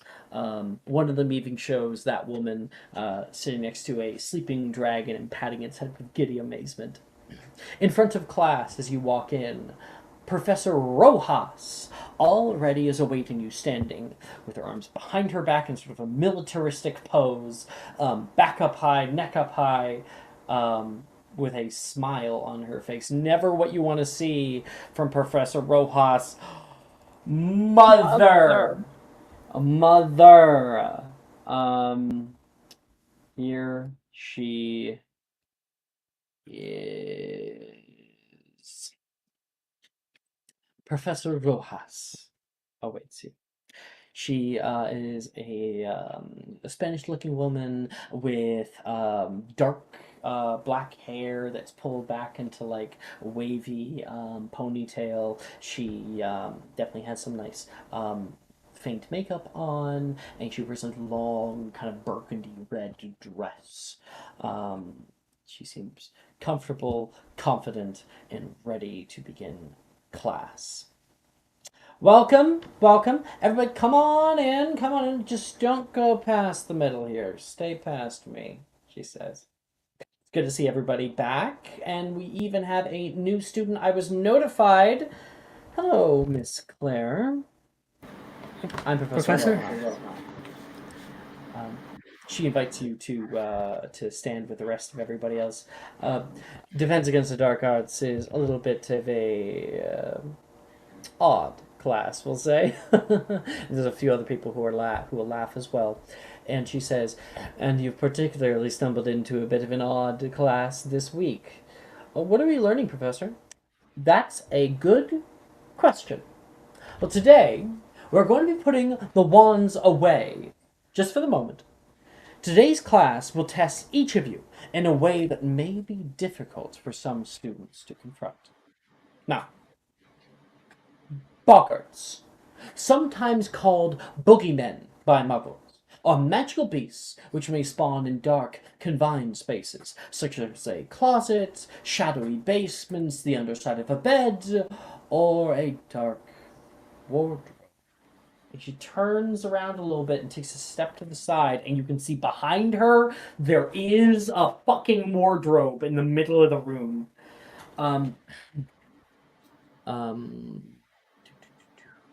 Now, how can you kill one? Anybody?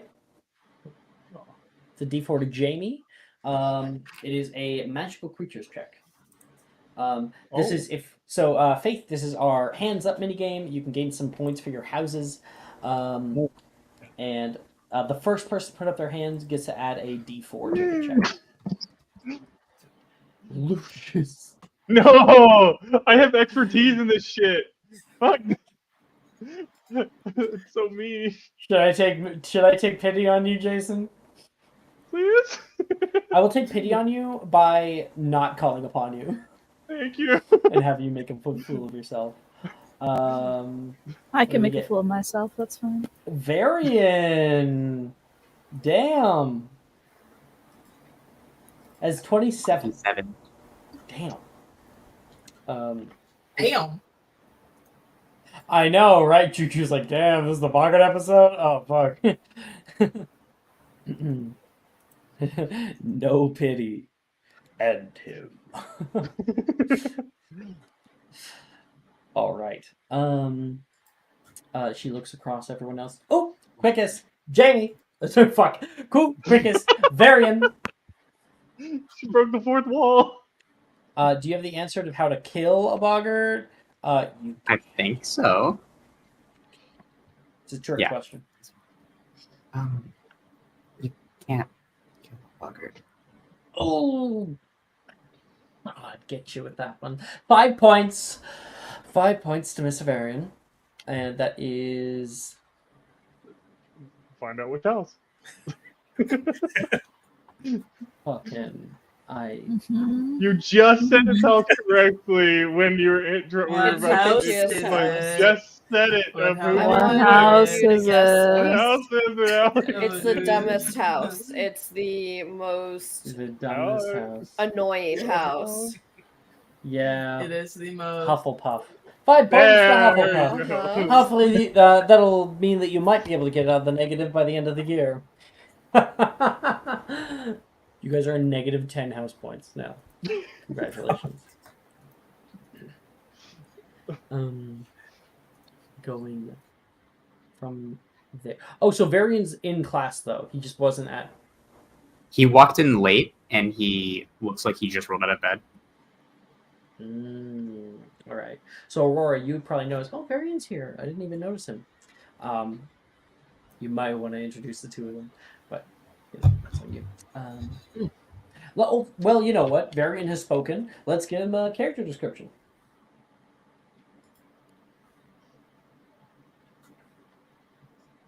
You're muted. That's also the old art. Okay. It's a fucked up. We post too much in character art. We do put too much in Way character too art. much. There it is. Him, There we him go. and Sebastian look extremely Twins. similar. They, You know, I Extremely don't know if we similar. ever got Considering- the Sebastian description. We did not. Right? We didn't. Up to get that. But he has, kind of longish, pretty blonde hair. His eyes are really gray.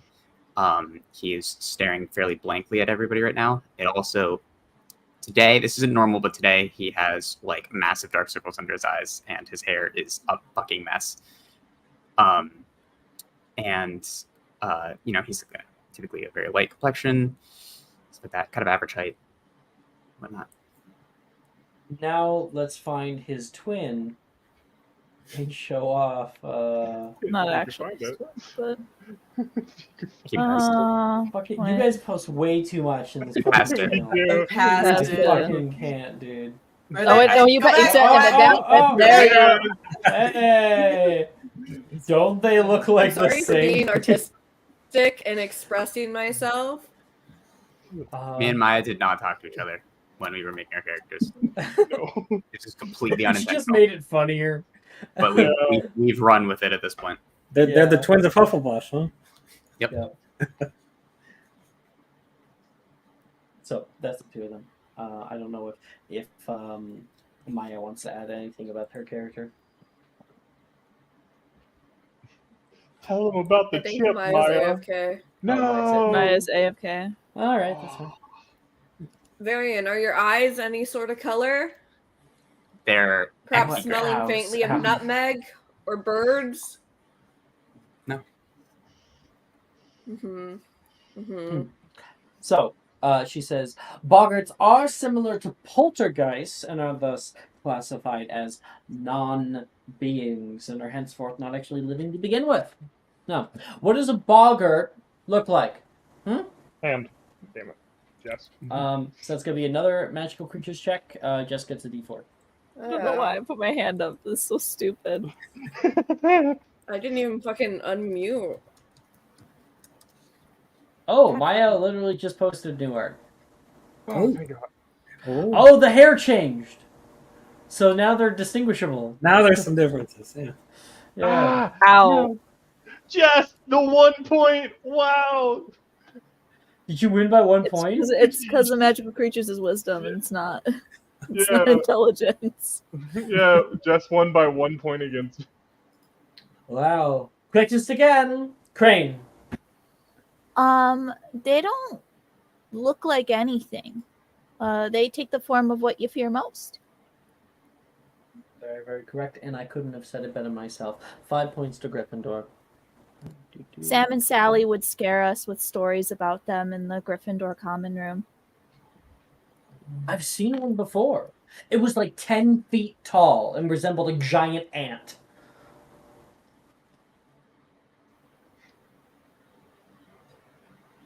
I had nightmares for about 3 weeks. Well, yeah. I had to sleep on the floor in the common room area because Darcy took the couch. Crane. Let's just. Okay. Bob Bogart has no set size, shape, or true physicality, meaning that anything you see come out of that closet cannot hurt you. Remember that. If things get bad, I will intervene. You're going to make us fight one, Billy says, scared. No. I'm going to make you confront that which you fear most. For a Boggart shapeshifts into the thing you fear greatest. Worry not, students. A simple spell can turn even the scariest of Boggarts into the silliest of tricks. Anyone know its name? And I think that was Jason. Motherfucker. That's a history magic check too, so Jason's definitely gonna win that one. Oh no, Apollonia also has a 6 in it and has keen mind, so this could go either way between me and Apollonia. Alright, that's a dirty 20. And plus a d4. Nah. Okay, so 21. 21, yeah. Darkwoods. Name of the spell? Ridiculous. Absolutely. Ridiculous. Precisely. Everyone make a line, and we'll begin. And people begin to shift into that. We're basically going to be jumping to break here, but I did... Right, actually, I don't know where my notebook is going. Is this thing here? Are you okay? Here? I can't. So we will figure out where everyone wants to stand in the line after the break. So we'll come back in 10 minutes. All right.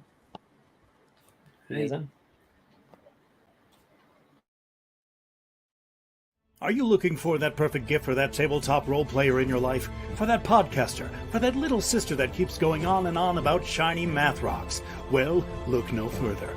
OBP Musical has you covered. Original theme music for your characters, worlds, podcasts, and more.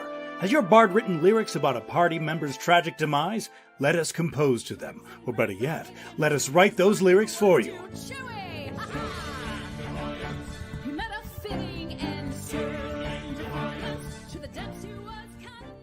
But the goodness, no, greatness, doesn't stop there. How would you like a cast member of Les Miserables, Disney, or Come From Away to sing your pieces? Oh, you bet you would. Fully orchestrated cinematic pieces. Pieces like this. Who'd rise to meet the call, who'd fiercely face the danger, be a hero to them all.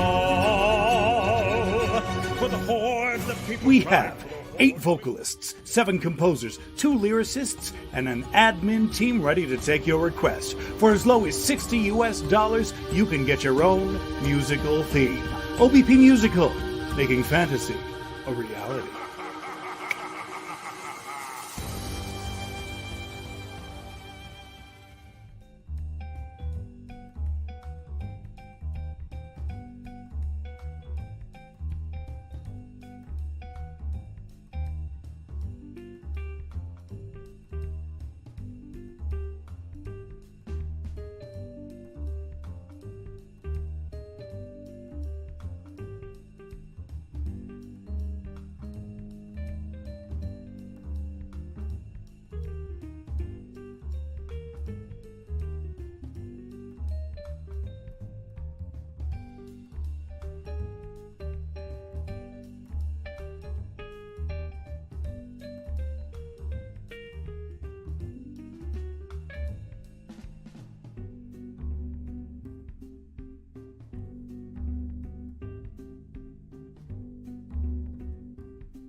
All right, we are back from break. Everyone here? No. Looks like Brooke's not here, so you know what? I think I'll grab some water since Brooke's not here. Yeah, just go ahead and cancel session since I'm not here. Can't start without Brooke. I died during the break. Congrats on the swift resurrection. No, I'm still dead. You're talking to a Swift? ghost. Oh. So I'm gone. I'm no longer present in life. Maya died 2 years ago. Swift? We gotta let him go. We gotta move on. I gotta go my own way. What about us? What about everything we've been everything through? we've been through? What about trust? God damn it! I know she never wanted to hurt you. What about you? What this fucking? Why are we doing High School Musical shit right now? We need a musical episode. Oh God, that is so. I swear. We do. High School Musical is so old. That's crazy. Okay.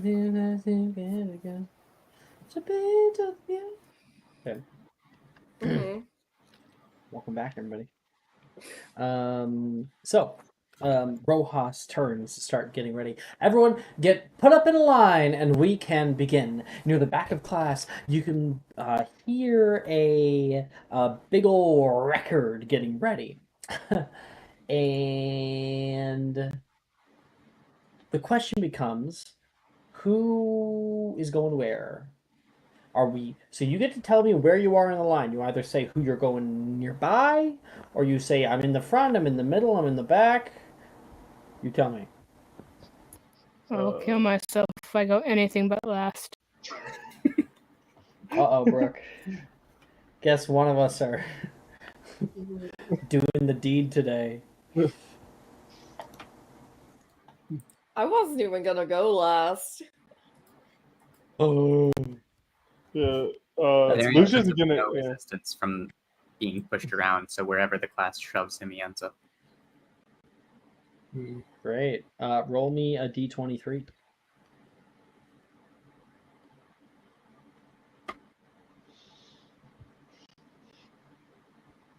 "22." Oh wow. Okay, so you're all the way at the fucking back. You get pushed over to Brett. Hey. Who? I am gonna try to avoid being right beside Brett, but then I'm gonna end up right beside Brett. On the other side. Between Levi looks really worried. You're between him and Levi. Paris.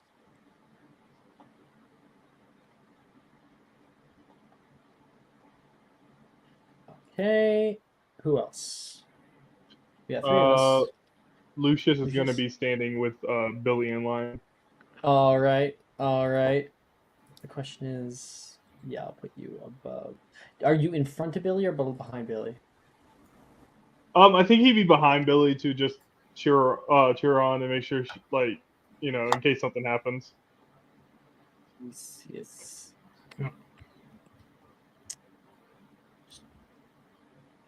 For once, I actually have a set order. Is that Lucius? Apollonia? 1 second. I'm sorry. Oh, are you not back yet? Should I go get one? No, it's okay. Give me 1 second. I'm typing a message. Okay. Aurora. I think that Aurora should go after Wilfred. Probably in the middle. Funny enough, that is, near the front middle. And Gemma is like two away. It's like Taylor Gemma. So you're right there. You're going. Are you going in front of Wilfred or behind Wilfred? Sorry. Behind him. Okay.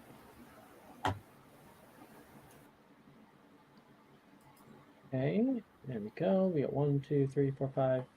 So we're just waiting on Apollonia and Claire. Claire. Where do you want to be in that? Front or back?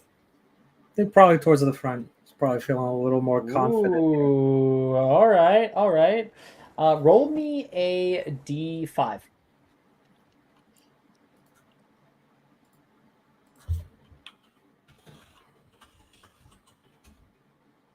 Oh. What'd you get? 2. 2. Okay, you will be going second. Which is funny because Sam and Logan are also there. Oh, So more Gryffindors. there you go. Okay. And Apollonia, you ready now? I'll go with Reese. Everyone's at the back.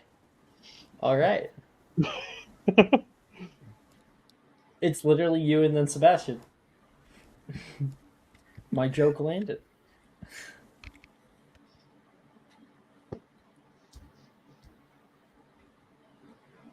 Okay, I got everybody ready here in my big old dock, and we may begin.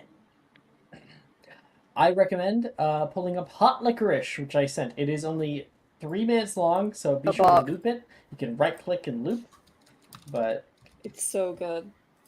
It is. It's good. It's well loopable too. It's a pick-me-up. It is truly. You need it for something. It's a staple for this scene. You have to play it. It's literally the music from the movie when they did it. Definitely. Yeah. All right, all right. Let us begin. She flicks back toward the record player and it begins playing out the gramophone. Sorry, at the very top. Big ol' horn. She looks over toward everyone else who's kind of hurriedly gotten into a line. Anicia, I wasn't expecting you to be in the front, but I am excited you're here. What? She turns around and sees everybody has moved behind her. Oh, yeah, great. Move to the front, please. She takes a step forward, and then she says, remember, speak it very, very clearly. It's a quick click. I almost blanked on it. Ridiculous. Ridiculous. Ridiculous. Ridiculous. Ridiculous. Ridiculous. That's correct. She says, good, good. Let us begin. She'll flick her wand out to the left, and the door will unlatch itself and begin to softly move open. And out of the darkness, you can see something begin to form. You can see a big, like, yawn come out of there, and then you can see a little girl come out, rubbing her eyes. Now, I say little. She's probably a year younger than you guys. This is, for anyone who is not aware, or is aware of Arnesian anyway, this is her little sister, Micaiah. And Micaiah steps up toward them like, Arnesia? What are you doing? What? Professor? Professor Rojas just sitting there like, it's your bogger. What? I'm not as scared of my little sister. I'm feeling kind of uncomfortable, you can hear the little girl say. What? She looks toward her little sister. Yeah, it's like a pressure in my... And her arm is going to snap in one direction. Like, Arnesia is immediately overcome by that. There's many people who are like, oh, like, I did not want to see that today. The spell, ridiculous! Arnesia will cast out. I did want to kind of be able to pull up the art a little bit. So let me get that ready so I can, like, show people off. Woo! Arnesia, of course, looks like this. She's going to attempt. And she successfully sends off a spell with a flick. There's a bright flash, and the little girl will get wrapped up into a little rubber duck that with a little wizarding hat and is floating in midair as if in some kind of invisible pond. There we are! That's what I'm talking about. Take something moderately terrifying and make it funny. Next! She sends her off to the back. Claire, you're up. All All right. the way up at the front. I'm excited to see what you have in store for us.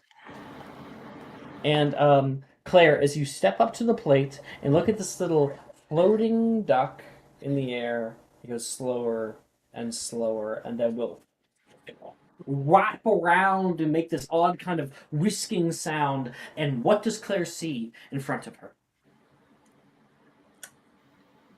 Greatest fear.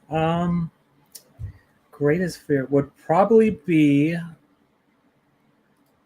like a older version that looks like haggard and mundane of herself, that's like dressed in the most basic like muggle attire, office job, carrying just like a stack of office papers, and that is terrifying. Gripping out of the space, you can see, whoa! And a bunch of a stack of papers falls to the ground. Oh, so sorry. Clumsy me. And we will see Claire in like a pencil skirt and like a kind of like mismatched top, wearing probably like a frayed cardigan with a little bit of grays coming out of her hair, is like starting to pick up the papers, just acting absolutely pathetic and overworked and tired and just everything you don't want for your future. Yeah. You look at it and you actually feel physically sick to your stomach, and like you can feel like a bit of some like breath catching your chest, like it is almost telling you that this is your future. Probably see this like small bead of sweat just drop, and then like a half step back, and then just like wand shaking in their hand, just Flick, kind of flick. Rojas is like miming from the side. ridiculous, ridiculous. And you're going to make your first proper attempt. So Claire, you're going to do /attempt RID.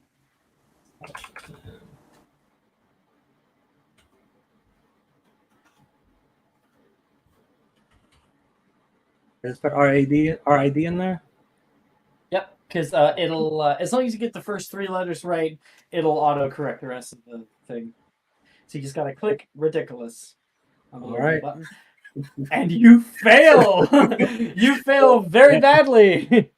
All right. So with the 2, Claire, you... ridiculous! And there's just a little... that's going to, like, a little spark that comes out the tip of your wand and peters out pitifully. You can see the boggart kind of, the moment that happens, goes... Oh, that's okay. You'll understand when you're older. And like that like voice echoes through your mind, and you feel a like terrifying amount of fear. You feel like you just want to run from that possibility as much as you possibly can, and then you can hear ridiculous. She flicks out her spell once. Give me 1 second. Yeah. And you can see your boggart get hit and will kind of warp into one thing, warp into another, and then you can see a little mer person in a fish tank, complete with like a little castle and plastic seaweed, looking baffled. Like bubbles will come up. That's quite fine, quite fine. Good first try, Claire. To the back, to the back. And you walked out back there. Ernisi is back there waiting for you. She has her arms crossed. This class is bullshit. Yeah. Let me know when the color returns to my face.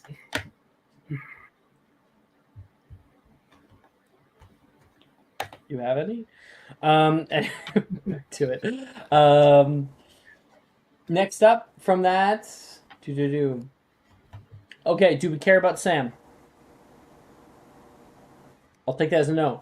Do we care about Logan? No. Do we care about Juniper? Which one Okay. was the one that said they would help study? Sadie. Okay. Which happens to be the next one. After Sam, Logan, Juniper, Sadie, each one of them face something more terrifying. Some of them ridiculous, other ones kind of odd. Look, like for instance, Sam's is swimming with fish. Logan's, we see a version of Rin from Hufflepuff come out of the actual wardrobe, and she is trying to chase after him for a kiss. Rin is very embarrassed. Juniper's is ladybugs, just like a swarm of ladybugs, and then Sadie is now up. Sadie takes a step up, kind of takes a stance. I'm ready, Professor. Take one more step forward. Okay. Take a step forward, and we can see this. We can see this sort of dragon covered in polka dots, blowing bubbles instead of fire. And she takes a deep breath, closes her eyes, and she can hear it change. She opens up one eye. It's not real, Sadie! It's not real! It's not real! It's not real! And you guys all look out onto a giant acromantula. It will walk behind the wardrobe, and then you can see it like walk along the side of it, sit there for a second, and its eyes will glisten.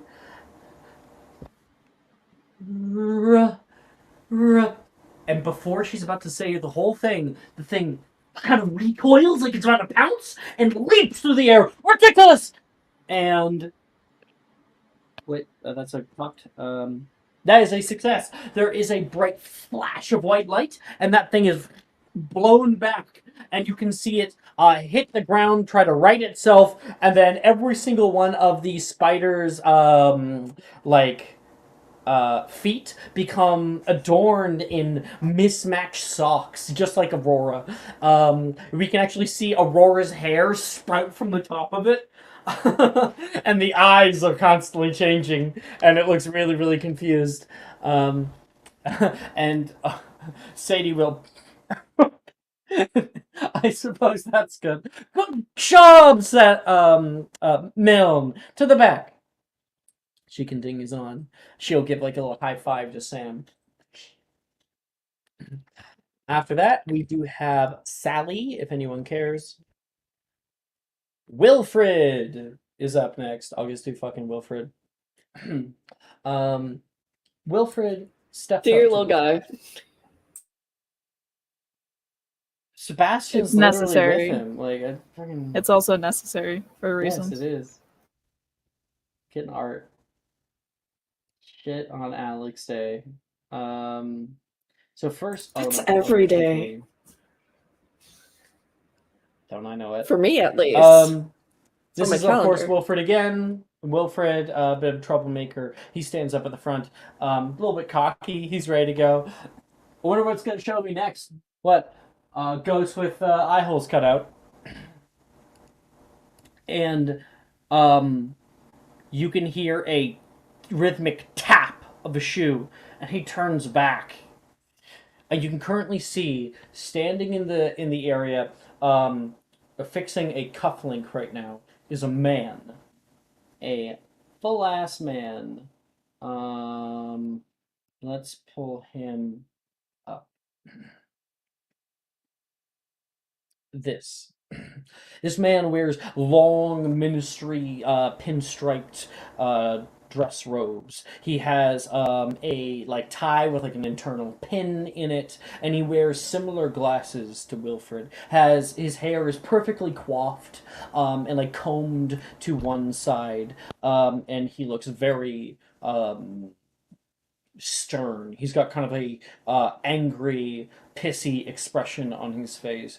He goes, I honestly don't understand how you can get a single spell without using your wand. Well, I mean, you were the one who got me this thing, and it took 4 hours. Do you have any idea what kind of time that is for me? I could be doing much better things with my time, Wilfred, instead of looking after you. And Wilfred gets turned back. You can see he's like fully been caught into this sort of psychic like swirl that everyone else is. He, like a part of him believes that it's real. And Rojas goes, "Come on, Wilfred, you can do it." And he says, um, Magnus takes a step toward Wilfred. Wilfred pulls his wand out, points it at this man, and casts Ridiculous! And you watch as he gets hit, and this man, his hands start to turn into porcelain. What's happening? What? His head spins around 1,000 times and then stops, and it is a porcelain ha smiling face, just like the top of Weasley Wizard Wheezes. The man immediately grabs his hair and takes it off like a hat, and you can see the hollow head inside shoots off like little butterflies out of it, and then his other hand comes by and opens up the robe that he has on, and a little fireworks will shoot out as the head is currently corkscrewing 360 degrees and rising with more and more whirly gigs that are coming out of it, and his dark pinstripe suit starts becoming like rainbow all over it, and Wilfred is laughing his ass off. Thank you, Professor. And he will skedaddle. It's Wilfred. Like Aurora. And Aurora, you are up. Mhm. I believe I have yours. And you can see that guy. And then the head turns toward you, like in a really uncomfortable way. And you can see it turn back. You see Magnus Gideon in front of you. That's Miss Crane. I don't know how I got here, but I do have something for you, he says. It's a official little order of business, and he pulls out a black letter and hands it toward you. And you feel like this sudden pull into this scene. This man is real. This paper is real. You feel like a connection to it. You can feel your heart racing as if you know what is on the other side of that parchment. And he says, I don't think that they would be missing much anyway.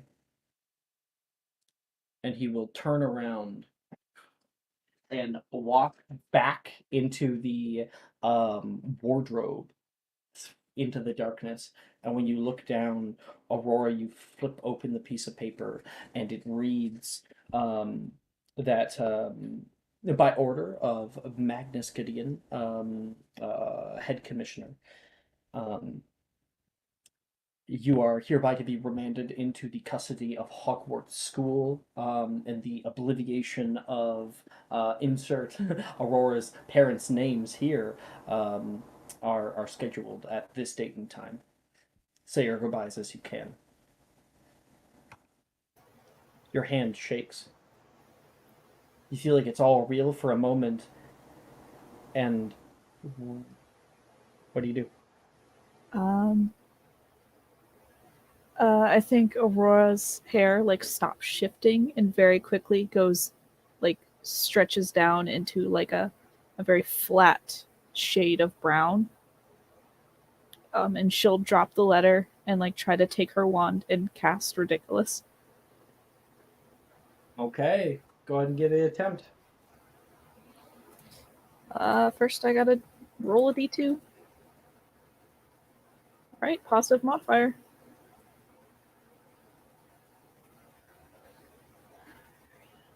Plus 5.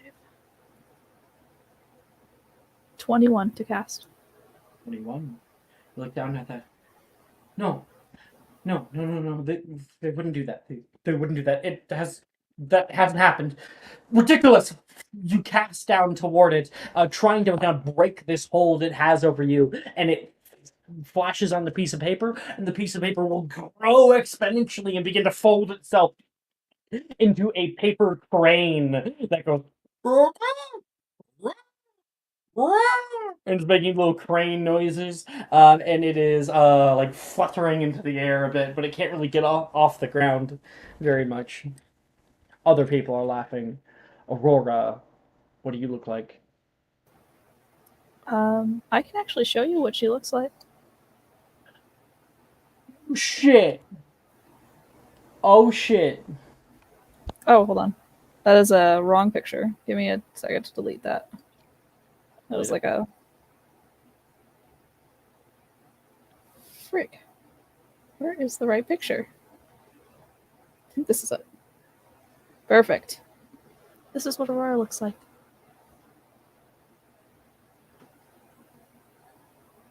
Her hair's a very muted brown color, brown eyes, freckles, a little bit taller than what she usually is.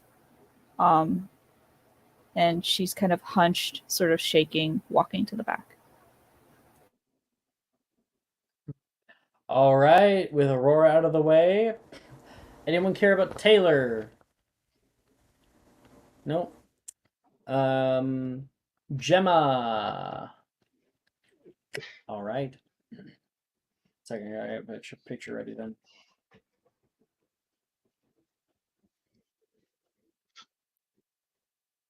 Yeah, sure, whatever. Which is. There we are. Okay, Gemma. What? What are you guys laughing? Someone says it forever, but.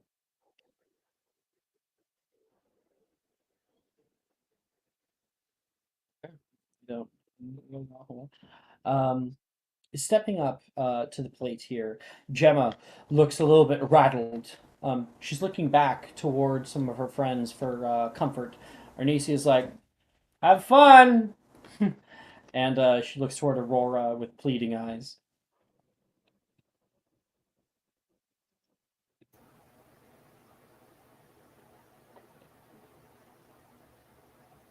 She looks unsure about herself. She steps forward. She looks down toward that empty cupboard with like the door hanging open, darkness within.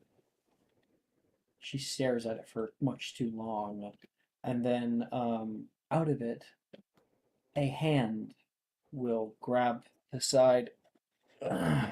You can hear a sort of grunt of relief, like somebody getting up out of a chair, and can see a man stepping over.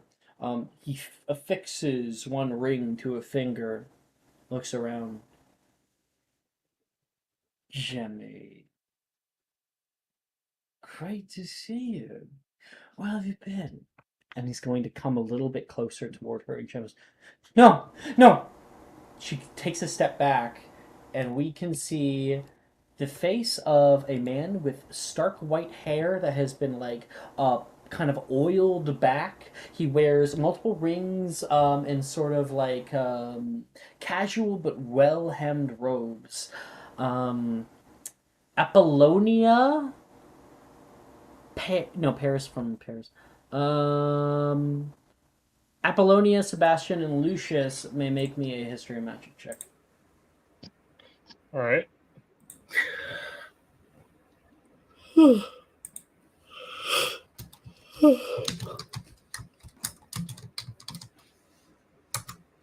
Okay, that's a nice one. I got a 25. So, 24.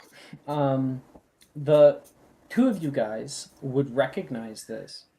I want to quickly make sure I got his position ready.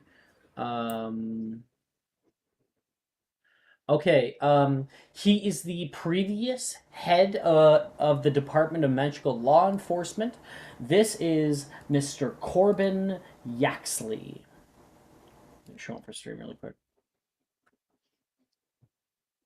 And he called her Jenny. And as he takes a step over to like greet her, and she kind of steps back, she will point her wand out toward him, close her eyes. Ridiculous! Really, really to the point. There's a little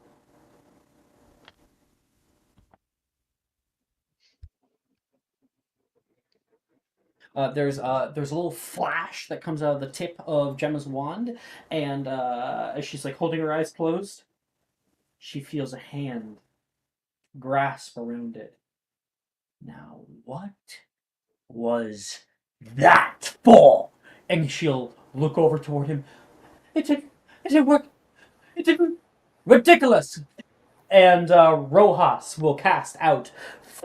He is hit. He kind of gets blown back, and you can see his nose pops off and begins to run away with new little legs. The man like touches his face. His hair begins to fall out, and we can see the face of Lord Voldemort, but now with a large clown nose instead of his regular nose, giant shoes, and an accordion. Stop this! And it makes terrible music the whole time. Ah, very much. Thank you very much, Miss Gemma. To the back, to the back. We all get good attempts. I want to see a little bit better pronunciation and more feeling. Raw feeling, she yells out. Next. Next is a Janice. Anyone care about Janice? Nobody. Billy. Yes. All right. All right. For Billy, this Lord Voldemort. Oh, that Billy is next. He's already kind of unsettling, she says. Red eyes. Focus, Billy, focus! And when Billy turns back, it is already different. You can see a woman holding her hands in front of her, looking with a stern look, pursed lips, crow's feet to the eyes. She has long, kind of blondish to white hair with white little strands that are coming off on either side. She wears a long, flowing blue dress with added like raiment. I cannot stand you any longer. I want you out of my home, out of my area, you filthy muggle-born bastard! Billy just like holds there for a moment. And she's going to start crying and run away. Immediately. The woman like stands back, looking happy with herself. And Lucius, when that happens, do you step up to fuck this thing up? Yes, I do. Absolutely. Hell yeah! This is immediately gonna walk up and cast ridiculous on it. You cast out ridiculous toward it, and you can see it get hit. You kind of pull back. It becomes a like a little griffin in the air, flapping with a baby bonnet and holding a rattle. And then it gets kind of pulled back like whiplash toward you, moving out of that form. And when it plops down right in front of you, you feel suddenly connected with this creature. The anger starting to just like fade just for the moment. And when you look down in front of you, there's a mirror. You step toward it, and you can see a faint green flashing from within. And looking out at yourself, you all see not Lucius staring back, but something else entirely. There's something deep about it that makes you feel like it's not human. This thing looks out toward Lucius, and you can see the eyes blink like horizontally, like vertically, and it like fixes its hair just a little bit, and like it places a book off to the side into a bag, looking at himself, gets kind of ready, smiles. A long forked tongue comes down, and you can start to see sort of like scales show up, and then coming from behind the mirror, you can hear, "Ready? Are you ready for King's Cross Station, honey?" "Oh yeah, of course." And the reflection will walk away. You can just see reflection of your um, parents, I suppose. Yeah. You can see a reflection of your parents and this other kind of thing. This thing putting on a face, a terrible face, and you look to yourself, and you can see scales starting to form on your skin. You feel as though it is going to overcome you. What do you do? Lucius is gonna start hyperventilating as this is too much. Okay. Do you want to make the next ridiculous check at disadvantage? Yes, I want to make a disadvantage. Do it. So, I don't think there is a proper way to. So, why don't we roll for it manually, and then you can edit it in your spell list if you're using. I don't know if you're even using the bot. I never used the bot. Oh my god, I rolled an 18 and a nat 20. Nice. So you find something within your hyperventilating. Come on, come on! It's not real, not real. You can hear Rojas really yell at you, and you not real. You kind of clench your fist, not looking at that, and ridiculous. There's a flash, and that thing gets blown backward. One quick second. Sorry. My little thing went away. Trying to pull it back up. There we are. You can see you can see the mirror. Whatever is inside it kind of gets pulled out. The mirror disappearing, and you can see a large, like over large Kneasel, which is kind of like a cat, wearing aviator goggles and a scarf, and they are like as if they are like Amelia Lockhart, ready to fly an antique plane. You can see them like step into this tiny little plane that has appeared, and it will take off. You're like off put by how like kind of pleasant that one was, and you almost forget what just happened. You look back at your hand.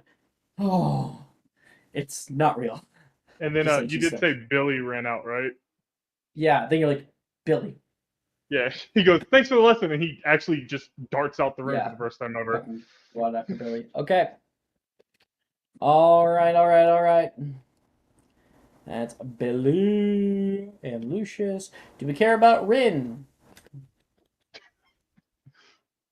Morgan. Sebastian's basically dating Rin. I've seen Yeah. Rins I'm like waiting a for million Maya. and one times. Yeah. Of course, Rin's is getting pimples and boils all over her face. Morgan, party animal. Okay. Nate. Macy. Drusilla. Oh. Delilah. Nope. Darcy. Nolan. Which I think Nolan's kind of interesting, so I would like to do it. Nolan, after many people have gone, will step up.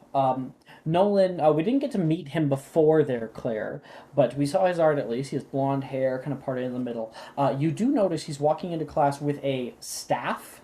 It's a stave, and it taps on the ground every time he moves. He has like grayed out eyes. He is actually properly blind. And when he steps up to the plate, the boggart will like turn toward him and then whisk into the air, and it spins and spins and spins, and it just doesn't stop. Professor Rojas looks at it with a little bit of quizzical look. All right, Nolan. I think you're good. What? I haven't cast the spell yet. Yep. To the back, please. Good job. Good job. Okay. And he will go back. After that, we have Saoirse. Okay. Saoirse's is the Dark Mark, or Masmoudra, the skull in the sky. That's kind of cool. Levi's we cannot utter. It is something that Jordan loves and Maya hates. Paris. Paris, you're up. So Levi has just gone. Paris. Hey, you can do it. You can hear Brett say. Just remember, it's not real. Thank you, Brett. Okay. You step forward and stand in front of this swirling thing. Actually, it would be a giant rubber rat. And like it's not real, it's just stationary there.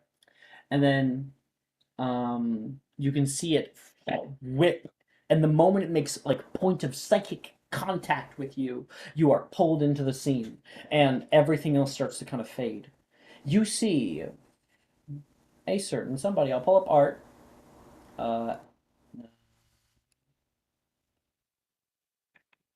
Baby upperclassman. You see someone who looks quite alike to you. Could maybe even be a twin, but there's slight differences. Maybe not. Second, Peter Parkinson stands before you, Paris. A study in ethereal beauty that somehow intensifies the cruelty of this scene in front of you. Their long white hair cascades down their back like a waterfall of moonlight, framing a face of pale skin and delicate features. Their eyes, an icy blue, pierce through the space between them, cold and judgmental. Every inch of them exudes an air of poise and superiority, as if they're fully aware of the discomfort that they might be causing to you. His lips curl into a disdainful sneer, aiming down at Paris like a weapon. It's a visage so perfect it could be sculpted from marble, but in this very beauty that makes his derision all the more cutting, transforming him into an almost otherworldly figure of scorn and mockery. Peter steps forward, scoffing. Really, Paris? You think you can be a wizard? You can barely hold your wand straight. Peter's sneer grows wider, a cruel satisfaction glowing in their eyes. You're not just talentless, Paris. You're ugly and useless, a burden to everyone around you, including our family. And let's not forget, no one will ever love you when you're this defective. They're like walking around you, kind of looking you up and down. People are yelling at you, Rojas, come on! And like you just can't even hear them. Her voice is dripping with disdain. You're an embarrassment to the family, Paris. Going to Hogwarts won't change that. You'll get bullied here, just like you did at Beauxbatons, Peter declares, her voice laced with sadistic satisfaction. Each syllable seems designed to carve away at Paris's self-worth. You're soft, weak, an emotional wreck, Peter sneers, taking another step closer. You don't get by in life with all that sniveling that you do constantly. Grow up, Paris! You're nothing but a stupid, useless crybaby waste of space. Peter snarls, her eyes alight with malevolent pleasure. I can't stand you, Paris. If even your own sibling can't love you, no one. Peter spits out, eyes cold and unloving. The declaration seems to freeze time for you, as if the room itself holds its breath, waiting for your response. I think through this whole thing, Paris has just been kind of like their hands have been shaking, and they've tucked their hair behind one ear and just kind of very almost pitifully is looking at the floor. Don't listen to them, Paris! You can hear a voice kind of cut through everything else.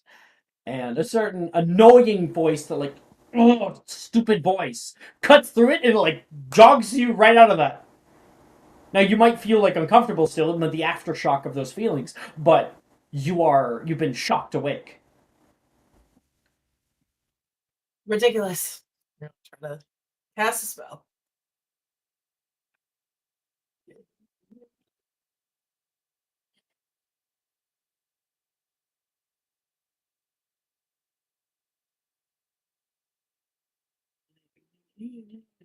I did it. Yes.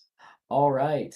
So, when you cast out that spell, you can see that it gets blown back, and you can hear a squawking, and you can now see a black thestral, which probably no one has seen before. Many people haven't. A black thestral, which you've probably seen illustrated or something. On picture books, wearing a unicorn horn strapped to its head and prancing awkwardly. And then as Paris like huffs and starts walking back under their breath, they're gonna say, I hate you. And then go to the back of the line. Good job, Paris. Walk it off. You got. I did it. Thank you. Brett walks out. Brett's boggart is heights. So the thing becomes like a large hole that he's standing in the middle of. He's freaking out a little bit. He will try. He failed. The hole nearly consumes him. Rojas gets in the middle of it. After that, we have Varian.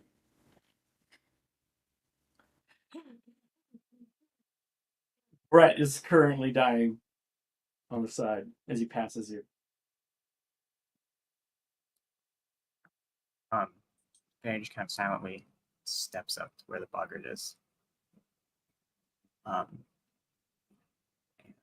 put it in my hidden if you want to. Yeah, Or I can do it myself. No, I can do it for you. Yeah, you want that? Sure. So, stepping forward toward that old space with what you can now see is like a carpet that's been rolled up and is like bouncing from left to right with like big like googly eyes. You see it blow back and become like a mist that surrounds the room. Okay. You can see standing in the mist are figures. You can see Nolan, Sebastian, Lucius, and an older man. What does he look like, Varian? Your uncle. An older man wearing a very nice kind of dark suit, very, very fancy tie. He has kind of some half moon glasses on that are rimmed with gold, and he, like, complexion wise, he doesn't look too unlike Varian. All right. First, Sebastian, Lucius. Sebastian says, "We know what you are." And then Lucius will like scoff, looking a little bit like uncomfortable. You'd never befriend a filthy half-breed like you. And they will like fade back into the mist, completely gone, leaving. And then you can hear the man beside you say, "An abomination such as yourself will never have a place amongst wizards. Do us all a favor. Crawl into the woods where you belong and save us the displeasure of knowing you." And it will also fade. And in the space in front, you can see a few more kind of people, other ones of your friends, and stepping out from all of them, Nolan steps out of the mist right in front of you. You seriously thought I could? You seriously thought I could love you?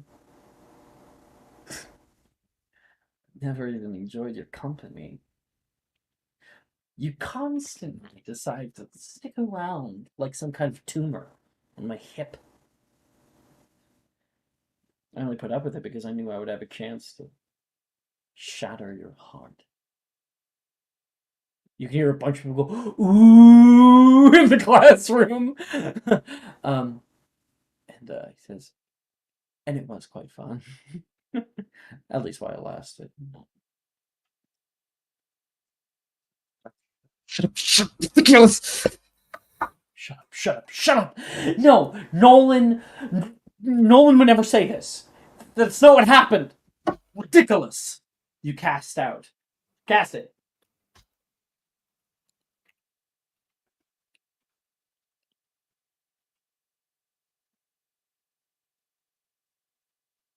$21. All right.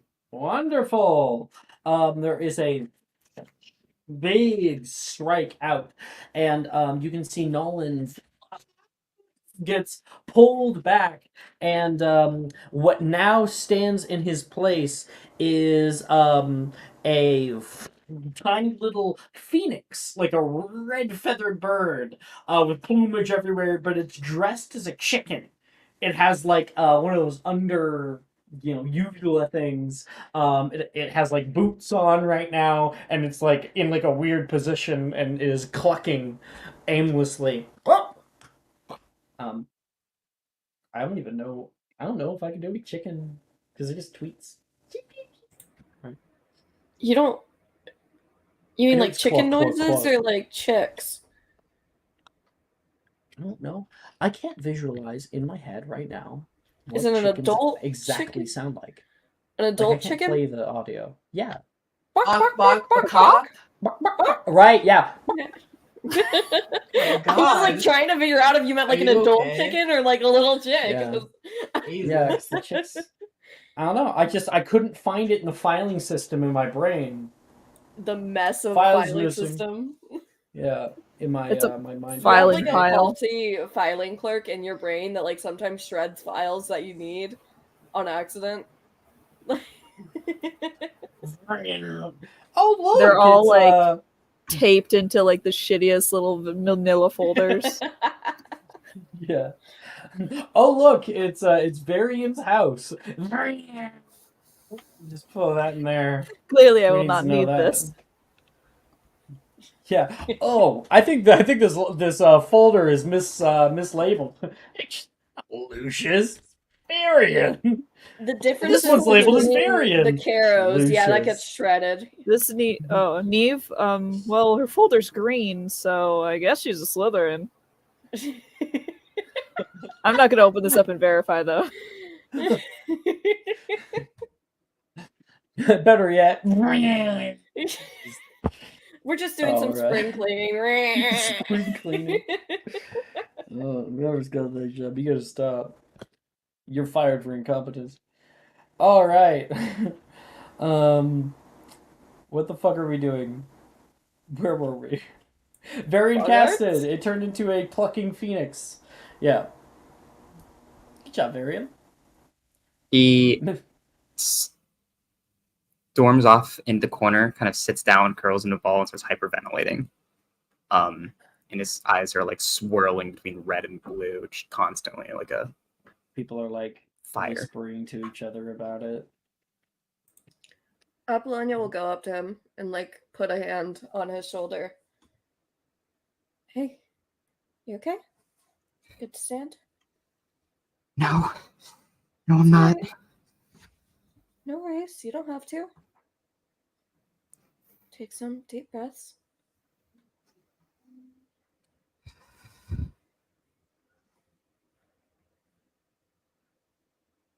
Sorry. You're good. No worries. Just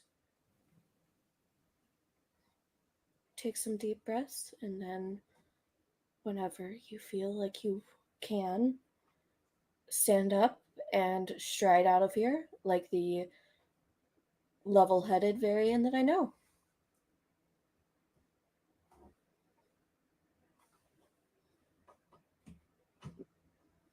Give me a few minutes first. Yeah. I'll wait here for you. She'll like sit cross-legged right next to him. All right. Before you, Apollonia, because you are going to be kind of next, Reese is going. Anyone care about Reese? I do. Cool. All right. See, there we go. Motherfucker. It has to be said. You have to say it. I You was have to say it. She was unmuting. I was unmuting. Jesus. I think you should You skip Reese. faster, God bro. forbid. Skip him. God fucking forbid I have tendonitis and I can't fucking move my arm. Oh, like now it's that. a medical condition, Yeah, huh? you're She wears discriminating a against brace. me. She I has wear made my gamer multiple- gloves. Ableist, bitch. I actually didn't know that you wear braces. Oh yeah, I have some copperfit ones that I wear because my Copperfit. joints are really fucking flimsy. Damn, I'm Oh, sorry. shit. Okay. So Reese steps up as you're doing that. He looks behind him and is like, moral support would be really useful right now. She'll Just like turns give him a around, thumbs sees- up from where she is. You got this. Thanks. Kick its ass. He seems unsure. He steps up. The last one for Varian there, that like clucking thing, walked back into the wardrobe and went away. The door began to close just a little bit. There's a hand that grabs onto the side and kind of long fingernails just scratch at the wood and move it open. And you can see stepping out, currently dripping in blood. You can see a man with like large canines. He has definitely like South Asian features. He's got like very cold black eyes that just stare completely straight. He's looks deranged. He has a torn part of his robe, and currently his hand is covered in blood. And he goes to run out toward Reese. You can see Reese, eyes go wide, all the blood pumping through his veins, and he attempts. No fucking way. I think even with his modifiers, that is a success. Yes! Jordan, that's 17 on the die. Eh?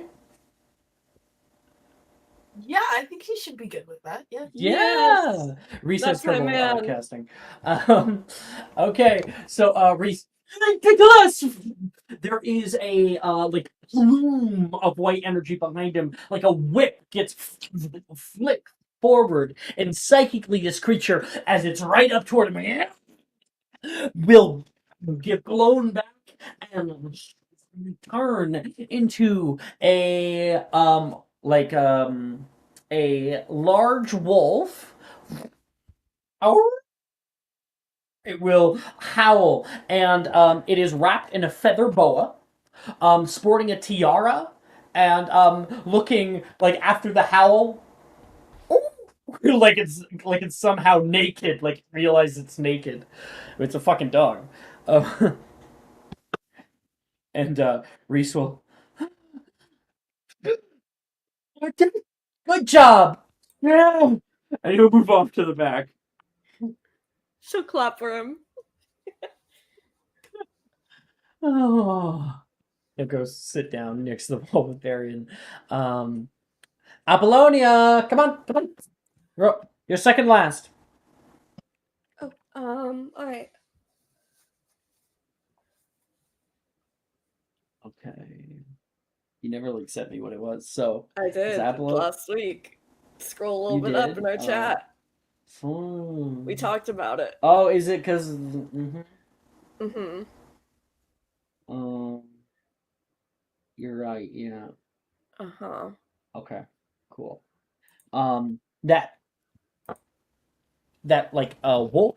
The moment you like step over toward it, will put its arms down on the ground. You can see the hackles come up. All the funny shit just kind of fades away, and it will walk and change into like a tall, imposing silhouette, like a shadow, and then form back down, and you can see sweat dripping over the forehead of a man currently shaking.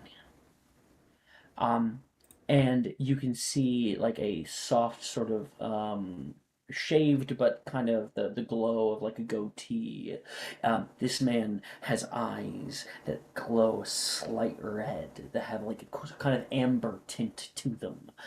He is gaunt in his features, wearing a dark black robe with like green accents labeled within. And you all see this face.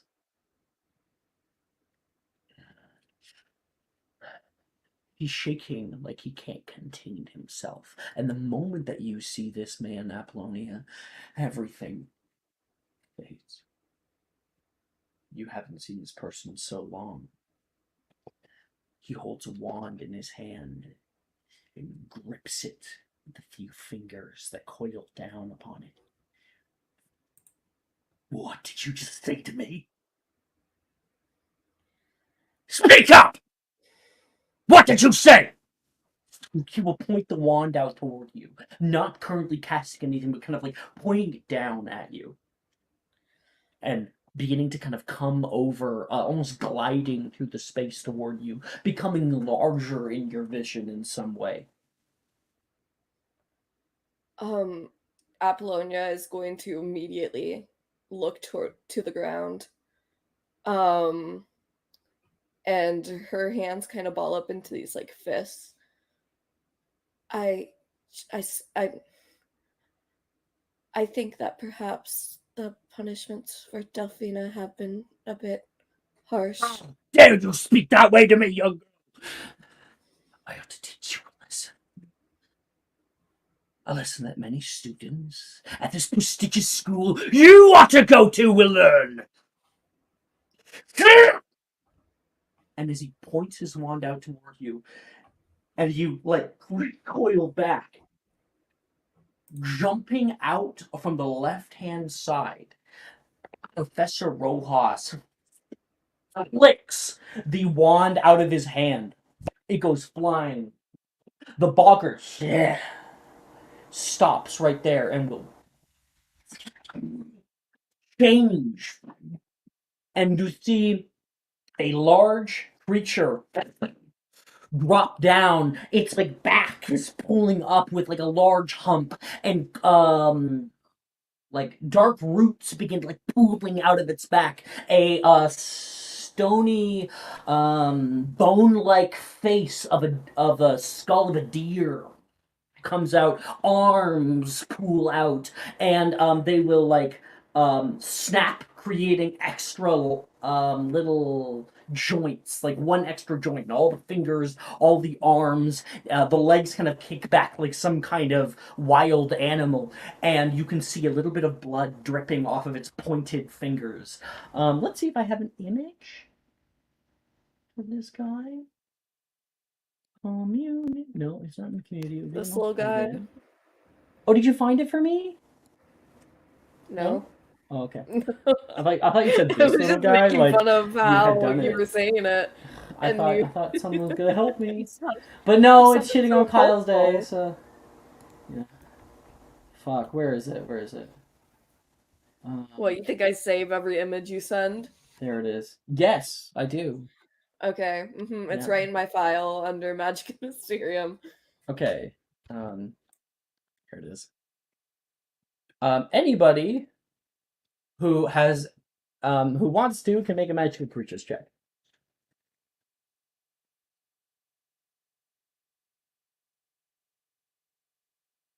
Oh shit, I want to. Hold on. Yes, you should just mute if you don't want to hear the name of this creature. I'm already on it. I'll give you a thumbs up. Turn off the screen. Oh, sorry. Alex. Just let you know. 16? Okay. Very natural one. Varian, that's a very sick dog. Um, everybody else, you guys don't really notice what it is, except Lucius.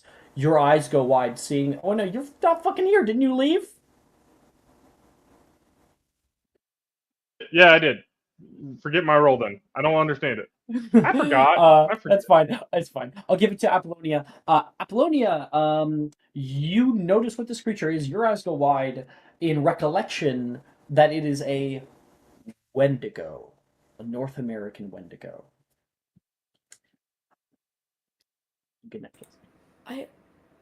I'm gonna message you a question in my private really quick. It's gonna take a second. Don't hold your breath.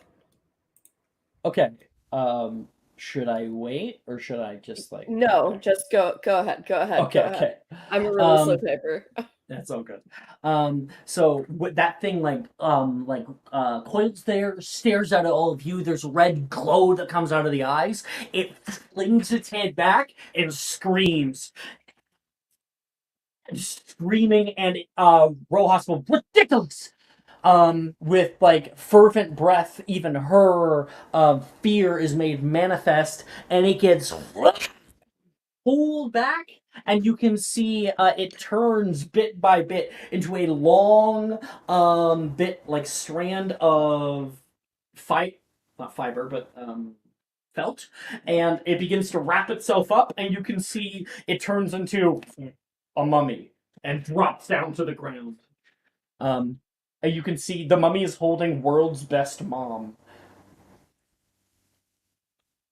Like a mug. That's it. Should I wait for you, Brooke?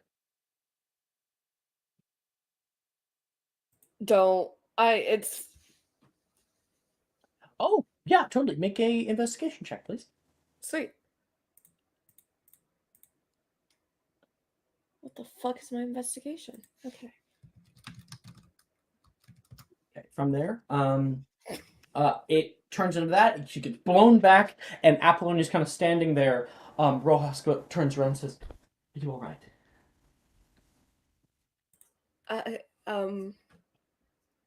You're safe, right? I think I should go. And she's going to drop her wand and run off. It like drops on the ground. Rojas notices this. She goes down to pick it up. All right, Burke, you're last. What do we see of Sebastian at the back of the room, having been last?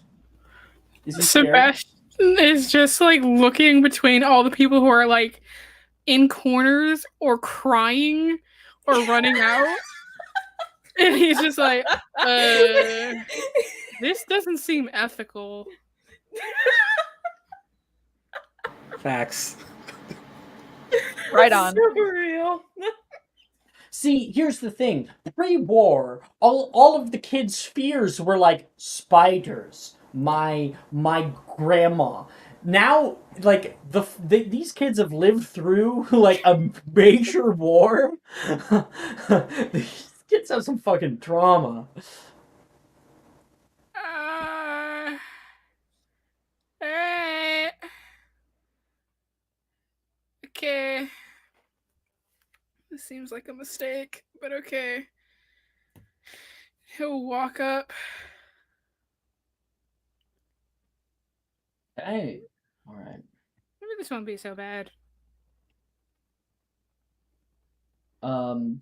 Stepping up, Rojas says, "Well, you're the last one. If we can get it out of the way, we're all done for today." And people are like, "Come on, yeah, you can do it." Like, people are like, "Yeah, like get this fucking done with." I feel like Sebastian portrays the type of person who seems like he has no fear, considering all the crazy shit he's done. So, yeah. Right. Take a good breath. Step forward. One moment, please. Okay. Okay.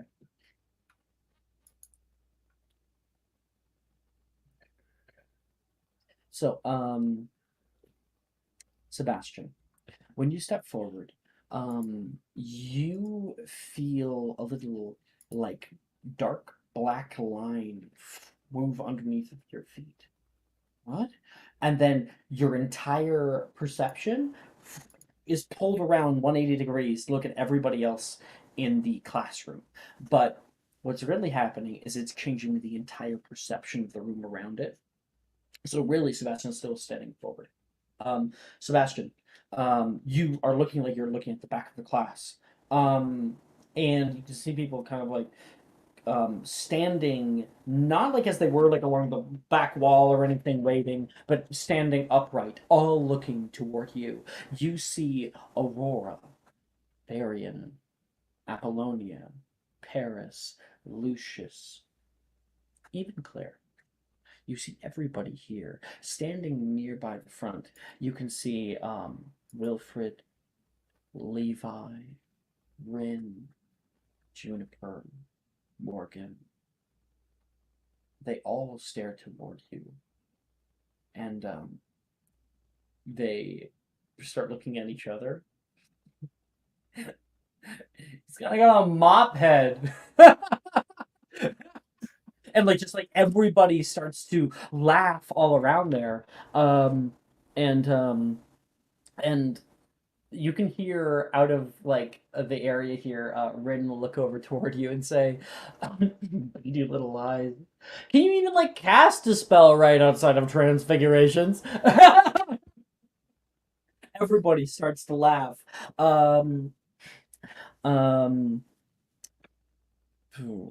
Janice will look down toward him and kind of step toward the crowd, and she'll like whisper over into Levi's ear and say, "He's kind of holding the rest of us back."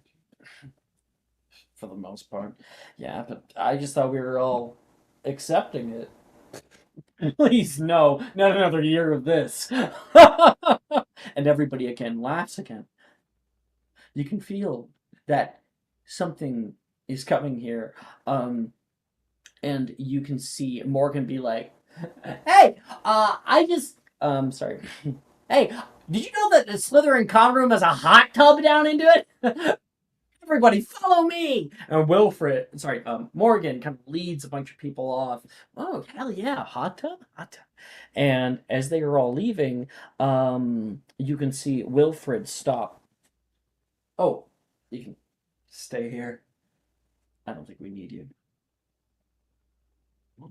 Oh, you can see when he leaves, a dark mist begins to pool around Sebastian, overtaking him with despair.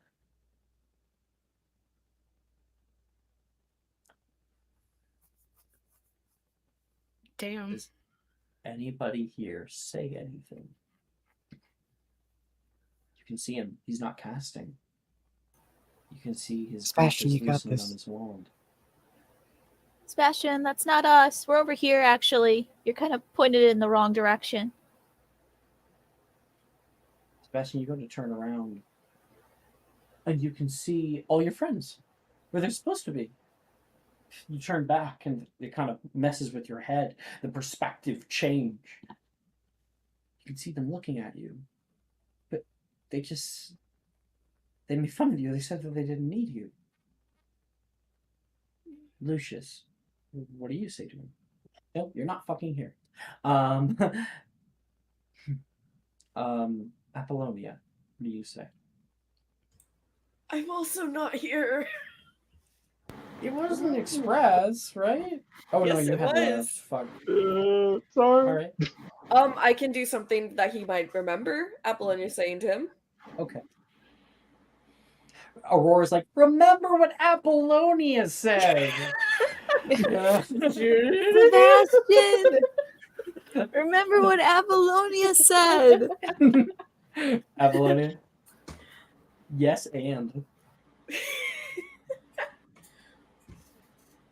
Well, I don't give a damn what everyone else says. I think you are perfectly capable. And I know that we would not have made it out of the under dungeon alive without you. You're my favorite person for a reason.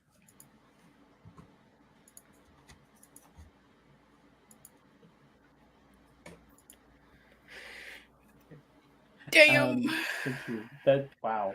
And like Sebastian, your brain is like pulled back to that memory, a flashback.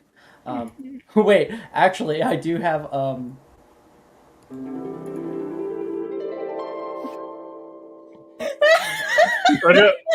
just unmuting to call you a son of a bitch for Oh that. shit! Sorry, it's on loop. Scared the shit out of me. Why do we have sound effects now? The for session 50. Don't worry about it. I don't like that. Anyway, you And realize traumatized, you don't want to know. you realize that you can't be sure. You can't be sure unless you cast. What's the spell called again? Oh, right. Let's see. That's it! Ridiculous! He did it. Paris is loving. He did it. He did it! All of the black smoke is blown away, and you can see butterflies like come out of it, but they are all being pulled straight in front of Sebastian with a strong force, the force of Sebastian's internal worth, and he sends it straight back to fucking hell, back to the darkened wardrobe, and the door is latched by Rojas. Great job today! Great job, everybody! Give yourselves a round of applause. People are like,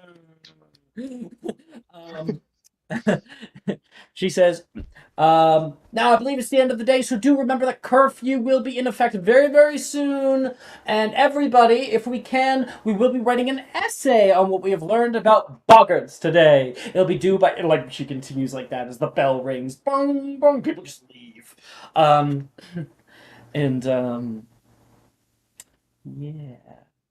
Great job, everybody. I want everyone to gain inspiration for both these scenes and all the other ones you guys have been doing. You guys have been doing great.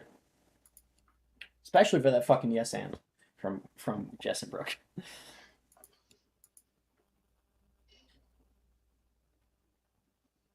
So what God, have I you need to stop learned? hoarding inspiration. Yeah, I do. keep forgetting that I have it. Oh, I just use it on dumb shit, I'll be honest. and I gotta turn off hot licorice.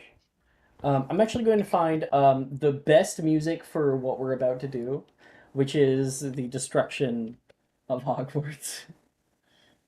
It's the best ambient throwing The in music. fuck are we about to do? Yeah, the It's gonna fucker. be all of the I thought like Apollonia and Lucian's gonna have scenes of like destruction of Hogwarts. Like, what the fuck is about to happen? I think it's just like the after trauma music. Aftermath of the Battle of Hogwarts. It is It's the after literally trauma music. Don't knock after it. trauma scenes. Is that what's happening? Yeah. Sebastian just blows up the school. Honestly, those are the best scenes, so I'm ready. Okay. Ooh. I'm sweating from all the performances. All right. So first, I think we have Lucius and Billy. Yes. Okay. So, Lucius, you are kind of running through the halls here, trying to find Billy where she went. Make me a perception check or an investigation check.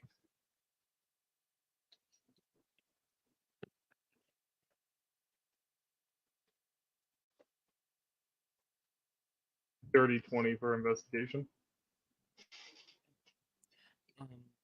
You are running through the halls. Where would Billy go? Where would she? You know exactly where she would go. You find yourselves heading over toward the Hogwarts stables. Right now, Billy is you walk into the stables, and you're looking over. Billy, Billy, you know you're calling out her name. Over here. You take a step over there and look over like a stable door and can see Billy currently coiled up next to a very young moon calf. Get a quick picture of a moon calf. Be quiet. She's sleeping. And here is a mooncalf. They look fucking ridiculous. It's in discussion. All those fucking things. These fucking things.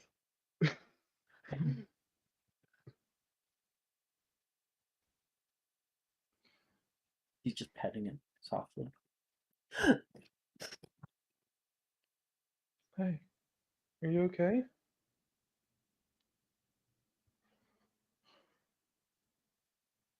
No. What was that back there? Really, really talk about it much. Well, I got a letter recently. what was it about? Just, I don't want you to tell anybody.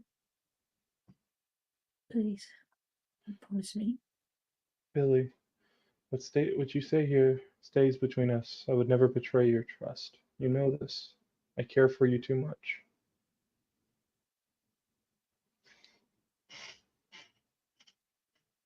If you stay quiet, you can come in. Batches All right. inside. All right, now unlatch quietly and then go sit down by Billy. You sit down into like the hay, you know. She's holding. You can hear a little.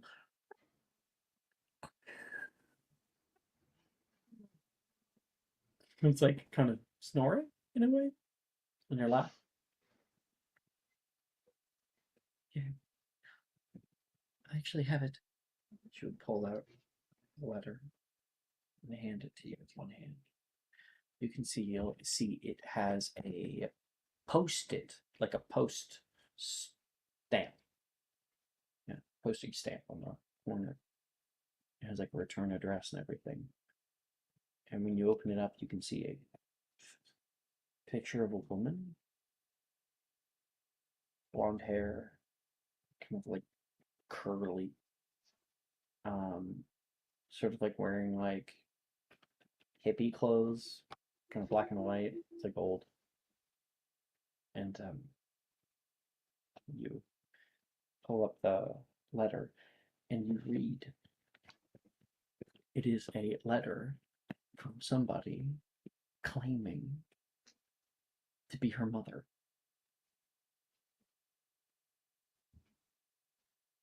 I don't know what to think.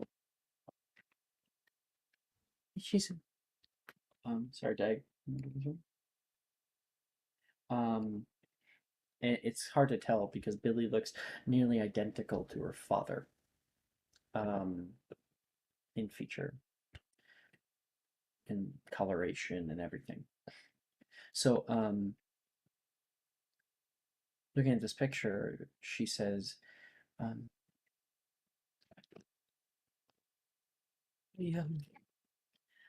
haven't told anybody. She seems to be a knuckle. And, I don't know if it's true. It details how, she met her father, and how she really wants to meet with Billy, and has set up like a time and place after school year is up, if she decides to show. The place is out in Dublin. Look at Billy and goes, well, whether it's true if she's your mother or not, it doesn't matter to me. You're Billy. You don't understand. I know. I have a family. I have brothers and sisters. And I've never been like any of them. They're so confident all the time. And they know what to do. They're smart, and not just in things like this. She looks down at the mooncalf. I've never felt like I was a part of them. And I've always desperately wanted to be. Well, my mother, I don't think she would lie to me. But I can't be sure. To be lied to your entire life.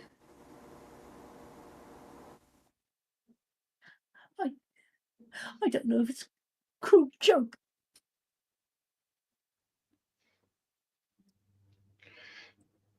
Billy, I don't think it's a joke. Just because, even if she's not your birth mother, it doesn't mean she's not your mother. She raised you, she loved you. She may have not given birth to you, but she took you in and treated you as her own. She loved you anyway. And everyone feels different. I'll tell you the truth. I am a vast difference to my parents and my sister. I actually feel like I let them down. I act all knowing and smart, but deep down, I'm just going along. I study, I try. None of this comes easy. I work, and it just seems like my sister, she's this genius that is able to understand it all. And I look, and I always feel out of place because I don't look anything like my family. I'm the only one with this hair and the eyes. They're all brown hair. I look, it's there's thoughts that maybe I'm not their actual son, but if it's true, I still love them. Just because you're not related by blood doesn't mean they're not your brothers and sisters. My mother has always treated me different than my siblings. You don't understand. You have a loving parentage. She is my mother, my mother. But it doesn't mean that she's a very good one. Well, I think I need some time. Still alone. Thinking very. And if this all is real, I know I can count on you. he'll put his hand on her hands softly and just look at her and go, no matter what, no matter who you are, I like you for you. You're amazing. I can't imagine you not being next to me, Billy. You mean the world, and you honestly make me want to open up more and be more of a kinder person and stop getting all this expectations out of my head. I enjoy everything with you. Delicious. Always with those words of yours.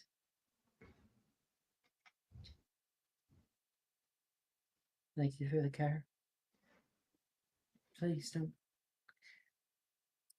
tell my brothers and sisters. I promise. I won't tell anyone until you're ready to tell them yourselves. And if you want me there, I'll be beside you and help you push on. Thank you, Lucy. I mean, Lucius. No, it's fine. You can call me that if you want.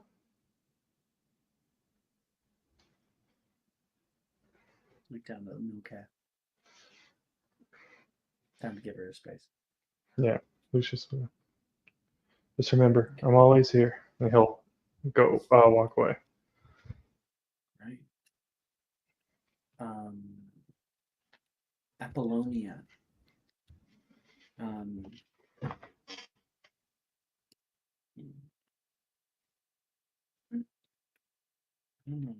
I have a few different ideas I can do. I think, Claire You are walking after class here, and you can hear something odd.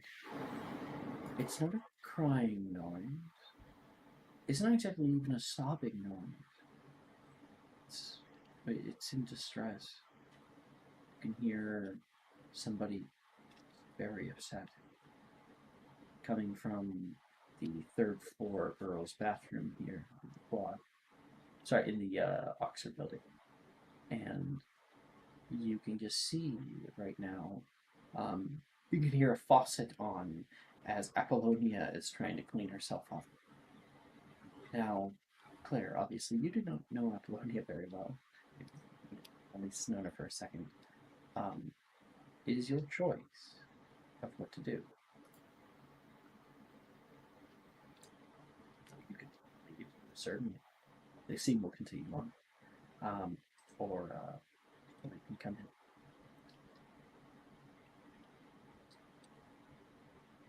Yeah, I think she kind of like go like to the next fountain over and just. You I want enter the bathroom like you're going to the bathroom. Yep, and then just kind of like next fountain over, just not really broaching eye contact yet, but just kind of saying out loud. No, for what it's worth, it was pretty terrifying.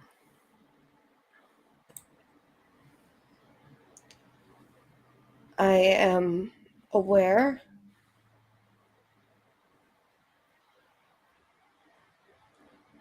Apollonia, can we get a description of like the physicality, how she seems right now?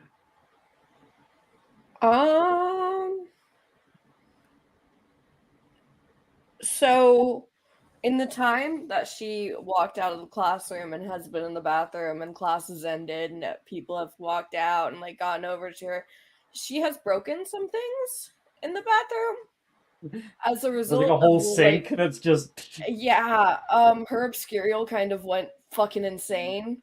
Oh, for so a there's bit. fucking broken mirrors. Yeah. But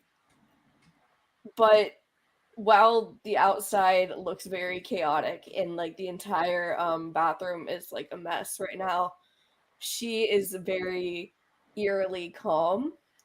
And when you walked into the bathroom, she had been looking at herself in the mirror, kind of with her hands under the water and the faucet, but not really like scrubbing them or anything, just kind of staring. And then when you went to the sink, she kind of like snapped out of it. And when they said, "Oh, that's really scary," and then you said, "What? I'm aware." Is that what you said? What did you say? Yeah. The moment she says, "I'm aware," and you can hear a little crack that opens up in your mirror.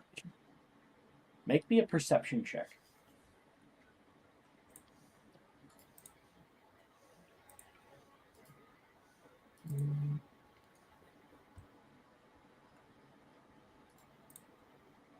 Ooh, 18. 18. Okay. Looking at Apollonia, she looks to be fine. The bathroom has been destroyed, but through the mirror, you see something else.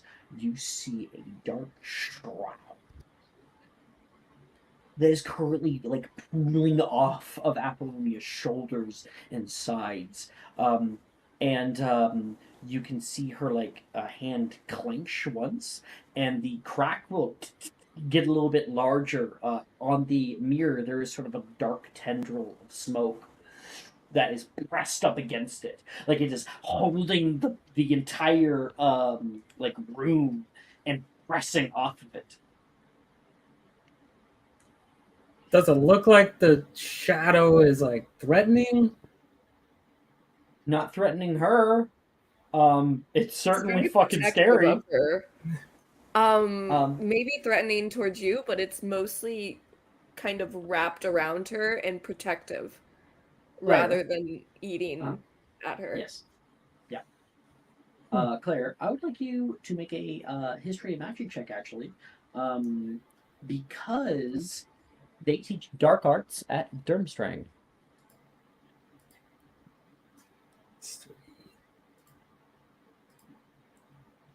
14. 14. You don't know. You don't know what's up. So that happened. You just noticed that just for like a second. You like looked back toward her and then back at the mirror, and it was gone. It was just a flash. You saw past it just for a moment. And Claire, how do you react? I think she's like just a bit like wide-eyed, like was that? Did you have something to do with that? That With what? Went to the crack. Oh, how'd that get there? Right. There's a lot of cracks in this room. It is an old school. It is. It is. Apollonia suggestion. Does your hand like trace like the broken porcelain sink to your right? Would you say that, or is that? Do you want to be menacing, or do you not want to do that? I don't think she'd be menacing about it. I think she's trying to be as nonchalant as possible. Okay. Gotcha. She's more nervous than anything. Hey, I know we just met, but I've seen a thing or two as well in my experience. You feeling okay? Claire, was it? Right? Right. Listen, I appreciate the sentiment. And I think it is very kind of you and very chivalrous. I do not wish to speak to someone that I just met. Of course. No. Understandable. All right. Are you going to be okay here? Eventually. Yes, I just need to get my wand. I left it. You recall Rojas. That's it. I see. Would it be all right if you don't feel comfortable leaving now? I could retrieve it for you. I'm plenty comfortable enough in the castle I've spent 3 years in. That's a fair, but maybe the castle isn't comfortable enough for you at the moment. It's more than all right. I'll see myself out. She'll leave. All right.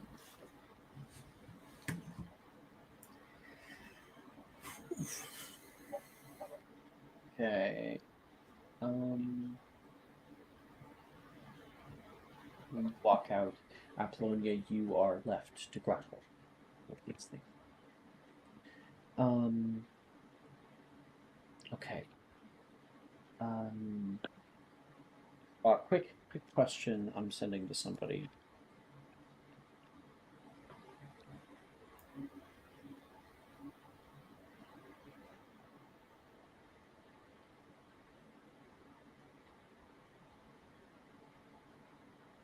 Just waiting on response.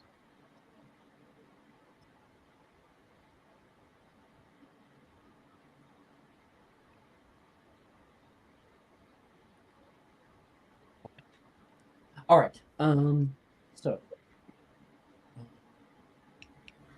I want to be able to get a good scene for everybody. So I might wait on that one then. Okay.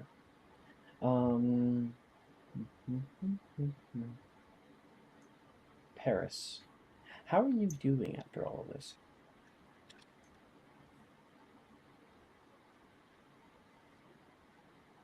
Paris is pretending to be completely fine. Make a performance check.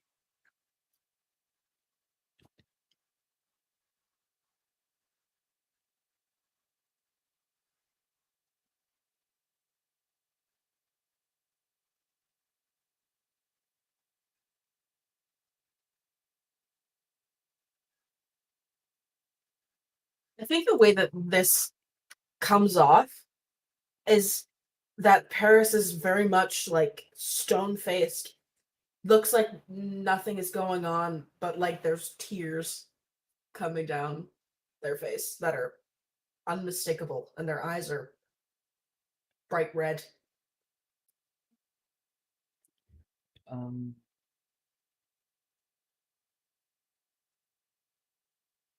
You are. Where are you standing? So this is after class. Like, where do we find Paris?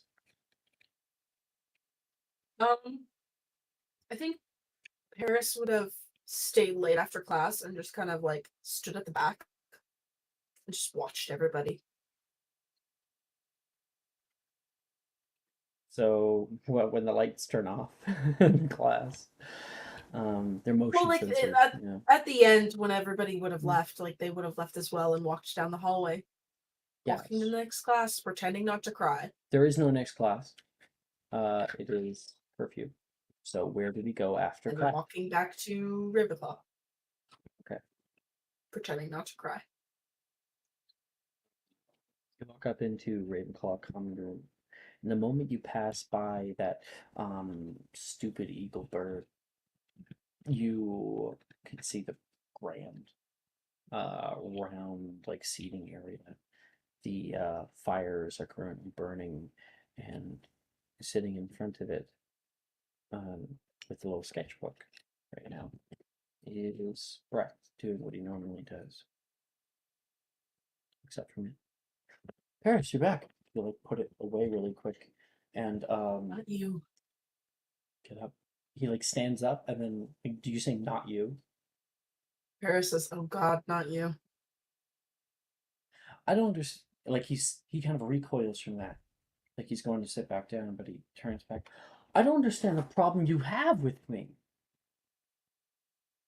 Sorry, I don't have a problem with you. Don't worry about it. I just. As Paris's eyes are like clearly red and they're crying. You know what? It's not about me. I'm afraid of heights. Wait, what did he say? He says, "This isn't about me. I'm afraid of heights. Pales in comparison to you. I know you probably don't want to talk about it. I just want to know what I can do to help you. Get your mind off it. There's something you can do. Yahtzee. He's here. What else am I supposed to do other than try to just avoid him as much as possible? He doesn't really think those things about you. Of course he does. Why do you think I act like this? To avoid the disdain, the scorn? I'm nothing like this. It's a game we play. Okay. And I always lose. Because I can't do it right. I used to play Monopoly a bunch with my parents. I don't know what the hell that is. That's a stupid board game. At the end of every game, I would be mountains in debt, completely bankrupt, all my property sold, and my little hat flipped over. My my mom did not go easy on me. I never won. I kept trying, but I eventually just realized I was like, the games for me, it wasn't very fun. For me, the answer was to stop playing, find something else, find something that was mine. What is the point? Why are you telling me this? So I think that you should, if you don't like the game, don't be a player. And I know that's a simple answer. But What do you think landed me here, huh?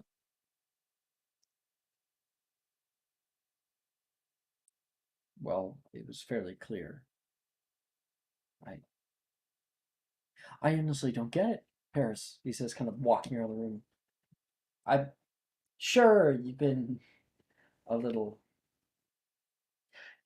Paris is I gonna don't- like get up in Brett's face right now, and But- they look a little bit angry, and they're going to poke him in his chest, kind of aggressively, and they're gonna say, "Why do you think I can't stand you?"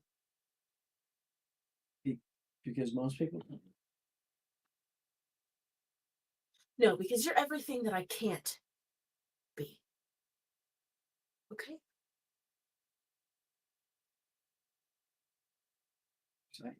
I don't understand how anybody could think of you that way. I hope them does. I know I never could. They're all like this. I'm the only one that's wrong.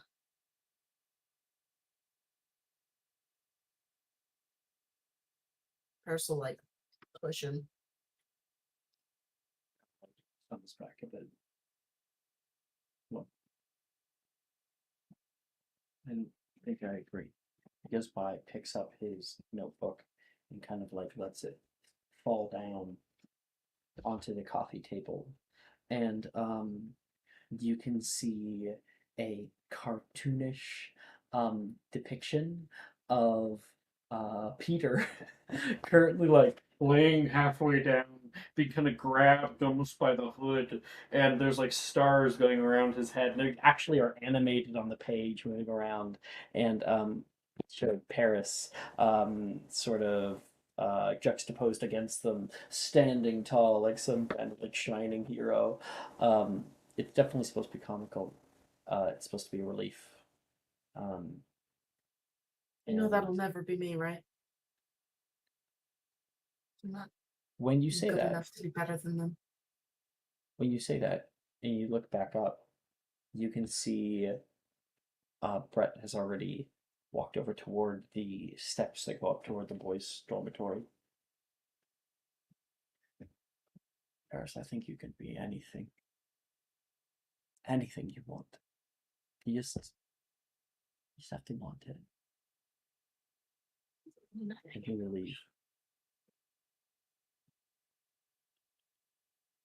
Paris is like gonna go up to the notebook and rip the page out, fold it, and put it in their pocket.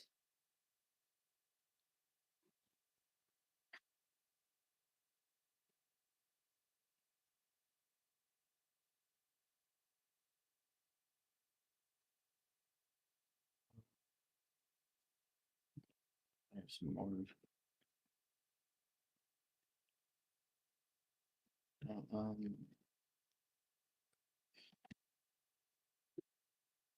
Is that somebody a question?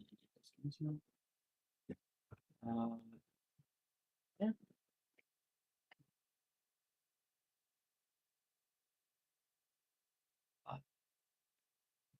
Apollonia. You head back toward the class to go pick up what you wanted to. And you can see there is a little like podium that's been set up and you can see there is a wand sitting inside of it with like a little note taped to it. You walk over and it says drop this. She'll like take the note, kind of like crumble it up and toss it into the nearest trash can. The moment you toss it, a hand grabs it off to the right hand side. Thought that was yours. You can hear in the dark, and it's so fucking creepy. You turn, you can see Reese sitting on top of one of the stacked up desks. He unfolds it for a second, like uncreases it. Didn't bother telling her she can leave the light on. It's not a room I normally care for. I think she had something else to do. She told me to lock up. Didn't give me the keys. Jingle, jingle, jingle. He has them. I feel like there's a lot of keys that we should not have access to on there. If it does jingle, there's more keys. That's kind of a funny. he I was hoping you would come back before tomorrow. I need to be alone too. What do you mean before tomorrow?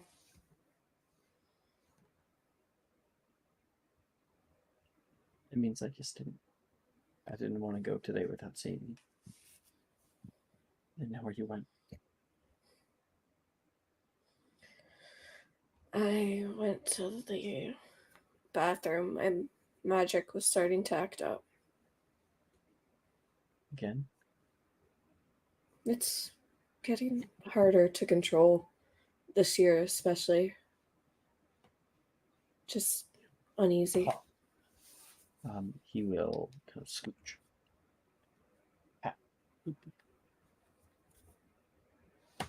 She'll jump up, sit next to him.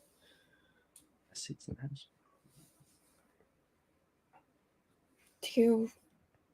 I'm sorry, what'd you say? You said best seats in the house? Do you want to talk about yours at all? Really? You want to talk about yours? I just thought I'd offer, be a good friend, offer to hear you out. I think we both ought to talk about ours. Don't you? I'm sorry that happened to you. I guess you put it together now. Honestly, I wanted to tell you.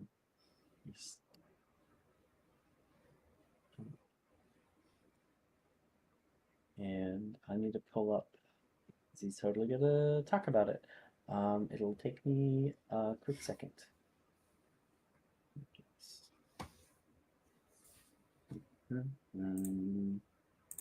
Where is it?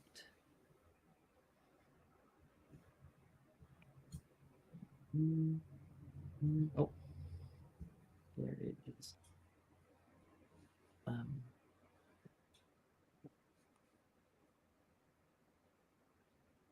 Second. Yeah. He says, last year, you kind of realized that I was acting different. That's when it happened. I don't much like thinking about it a whole lot, so please don't take it personally that I didn't tell you. I didn't tell anyone. Not until now. It's okay. Obviously Alice and Darian know. But last year I was attacked. I haven't felt up to speaking about it, but I really appreciate how you stuck by me. I've tried to stick by you. I was in the market with my mom and dad. My mom always likes to see if there's a good deal on potions, ingredients. It was packed to the brim, people nearly wall to wall. I heard yelling, some distant argument. There was a scream, and someone was running through the crowd. I wasn't sure. I wasn't sure when it happened, but suddenly I was grabbed. I lifted off my feet and pulled through the crowd. I could hear my parents scream. I felt something sharp around my chest. And I tried to scream for help. My parents were just gone, lost in the crowd. And we stopped. And I heard someone yelling. I guess it was the Auroras. They had surrounded the man who grabbed me. And he had me in his grip. It all happened so fast, it practically feels like a dream. They shot something at him, and I felt this searing pain on my chest. He goes to look down, and he looks down at the buttons. He holds of his shirt. He holds them within his fingers. And he actually unbuttons the first two, and he pulls out sort of his shoulder, and you can see a huge gash marks scars along his chest and right shoulder.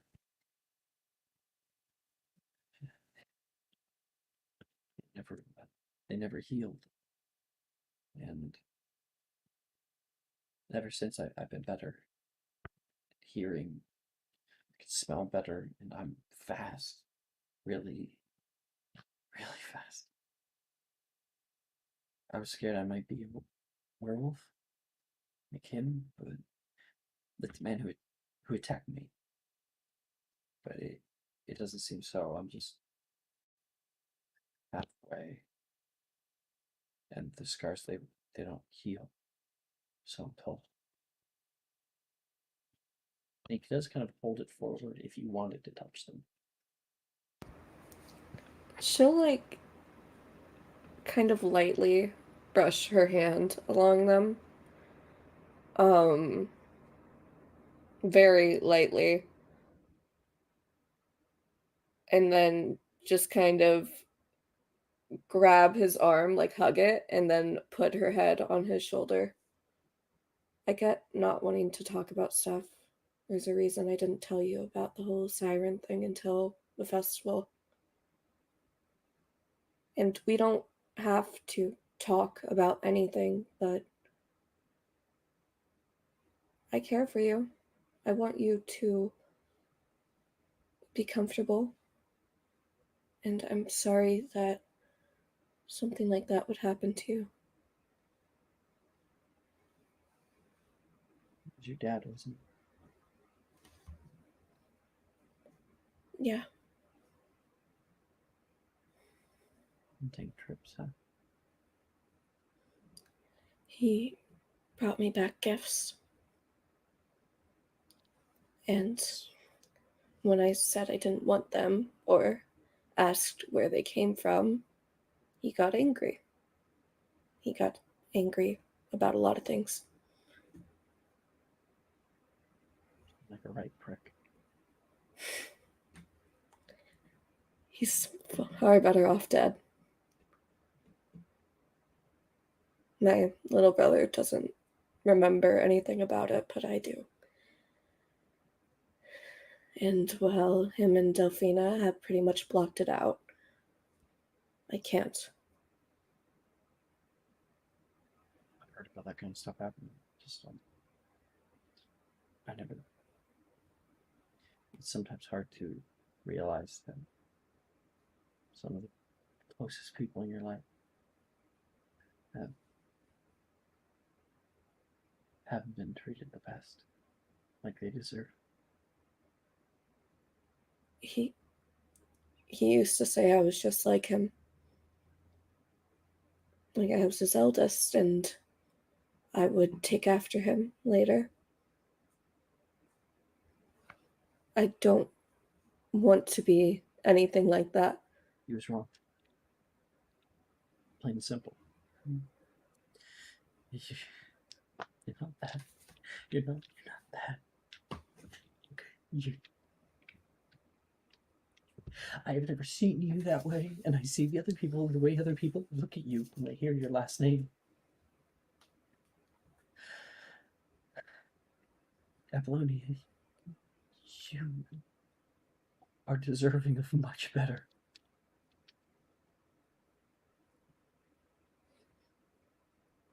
You are too. I refuse to imagine a future where you are not getting the absolute best of the best. And in this moment between you and him, you can feel a hand suddenly touch yours on the desk. And he kind of just almost did like he wasn't really thinking. His hand just kind of slipped forward, and he notices that too. Both of you linger on it for a moment, pulled away. It's almost curfew. And I wanted to make sure that you got to bed safe. Okay? Do you want to walk me down to the dungeon? Yes. I do. All right. We're back. Let's keep walking. Yeah, maybe we should hold hands for safety. For safety. For safety. Mm-hmm.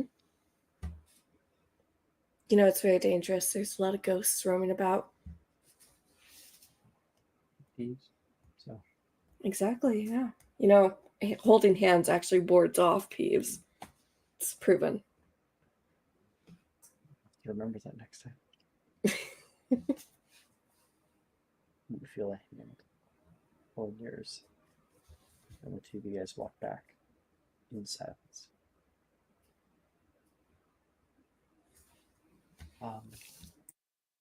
And Aurora, after all this, where do we find you? Aurora is hunched up somewhere. She has like a hoodie on with the hood all the way up and like the drawstring completely pulled. And she's just kind of either sitting down, like going between sitting down and then like trying to make her way back to the Gryffindor common room, but she can't see and she refuses to take off the hood. So You're there. You can hear tapping, tap, tap, tap, tap, getting closer. Goes away for a second. Tap, tap, tap, tap. You're... Oh my gosh! Aurora, it has taken me forever to find you.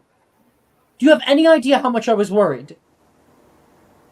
You'd gone walking off and getting, I don't know, killed by some creature in the dungeons. There are creatures in the dungeons? I don't know, I'm just angry.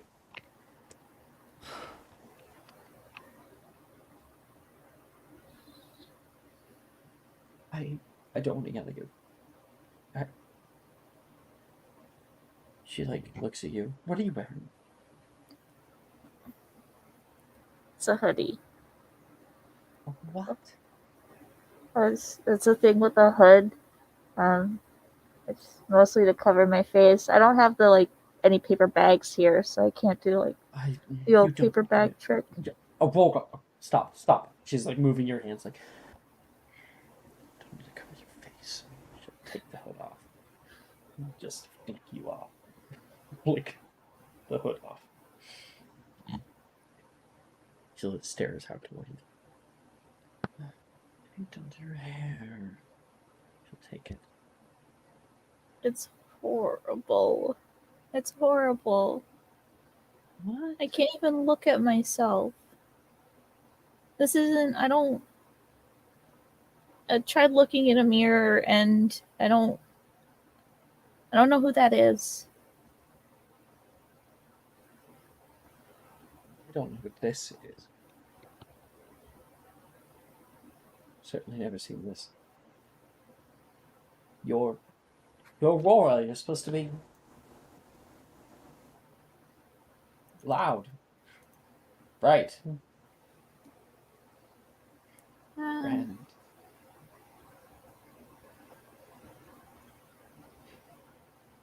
You need to pick yourself back up. I'm serious, Aurora. Stand up. You can't just suck here all night.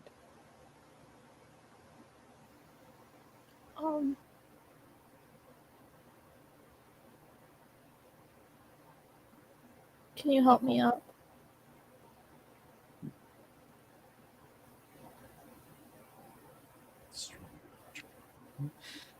Athletics check.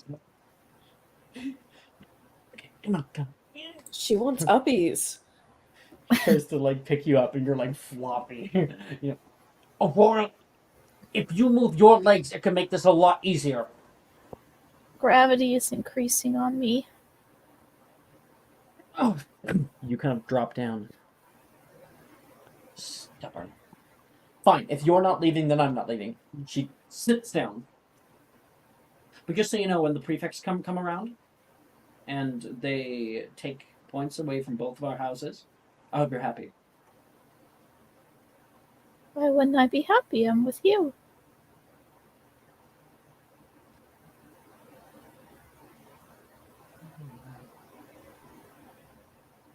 I don't know Are what you- to do with you.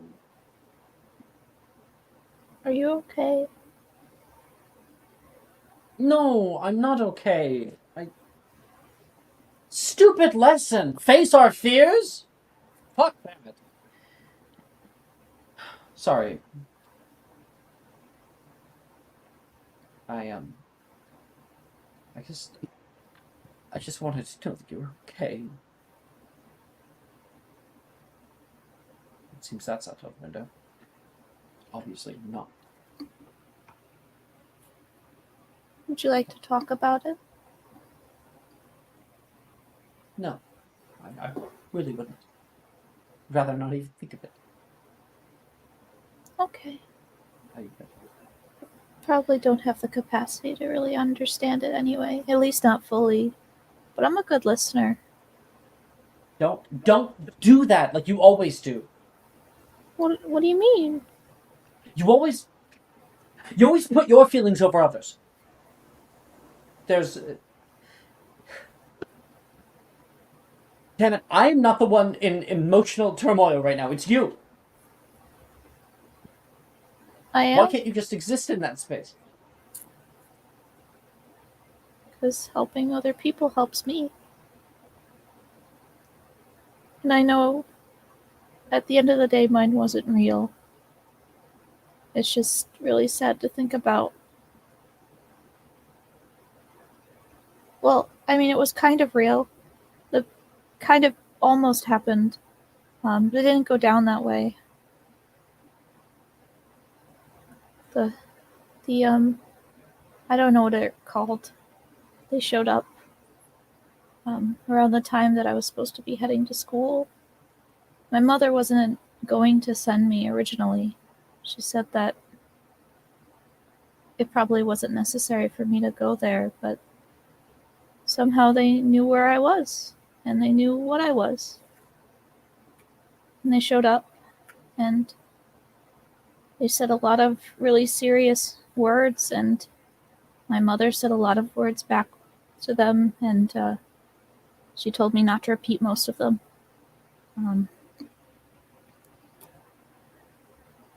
At the end of the day, the conversation ended, and I was sent to live with my uncle.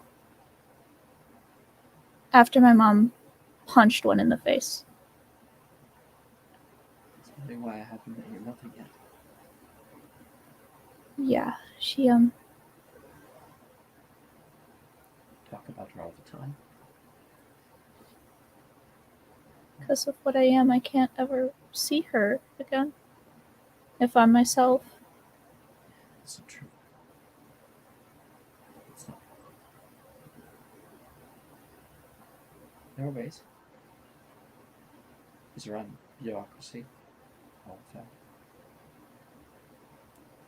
I don't know what that word means.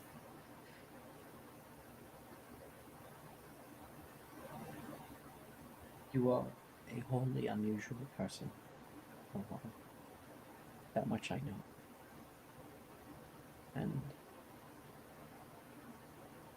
if there's a single way that I can do is anything, string I can pull, people my family know, we can talk to help you to see your mother again,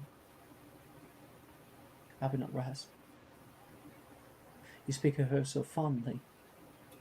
I do not have a tenth of the love that you have for your mother as I do with mine. You're not close to your family at all? My father is very close with me. More after after my brother. It doesn't matter. I think it might. If you have family who love you, you should hold on to that. Don't give up. Jen, are you telling me this because you fear that you may have already had the opportunity and lost it?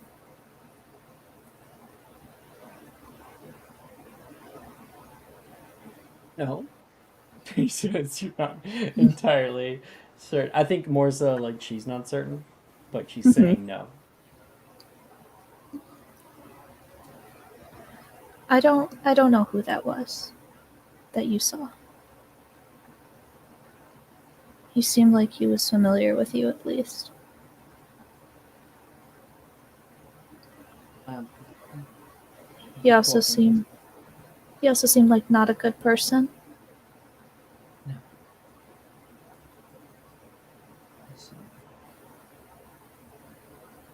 He's dead now. Really shouldn't even be afraid. Really? It's gone. It's gone. I think in all the worst ways it mattered. When you're really little, situations stick with you a lot more. I need to retcon something. He's not dead. He's not dead. Okay. Situations stick with you more when you're smaller because your brain's all soft and stuff. So, and I really think that any adult who puts fear into a child is not good in any respect. He obviously hurt you really badly, and I'm really sorry about that, Jen.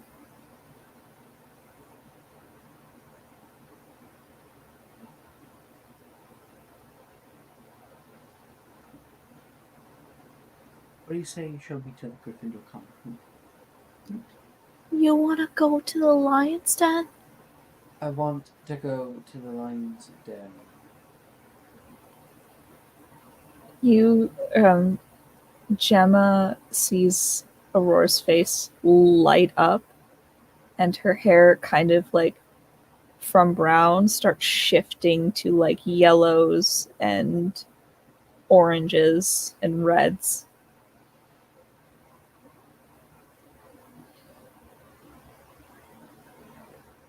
I promise it'll smell a lot better than you're thinking it'll smell. Prove me wrong, she says, and she stands up. Legs working this time. She puts her hand down toward you. Yeah, I think so. She grabs her hand and She's able to. I rolled high enough. Pulls you up. And you and Gemma go off on a little late night date to the lion's den. She detests every moment of it. She endures it for you. That's love. Truly. The sun goes down. And the next morning, Sebastian, when you awake, dreams filled with nightmares. You wake up early, probably 4 a.m. There's just a little bit of light streaming in through the overhanging window. And you notice, because the curtain's open, Varian is not in his bed.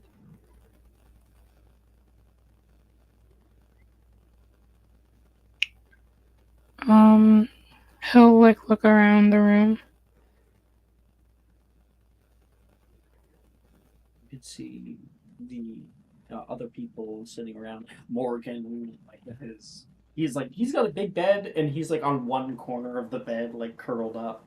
Wilfred is actually his face is currently on the carpet, his whole body in the bed, and then um, Nolan sleeping peaceably with his turning over, and the door to the dormitory is slightly ajar.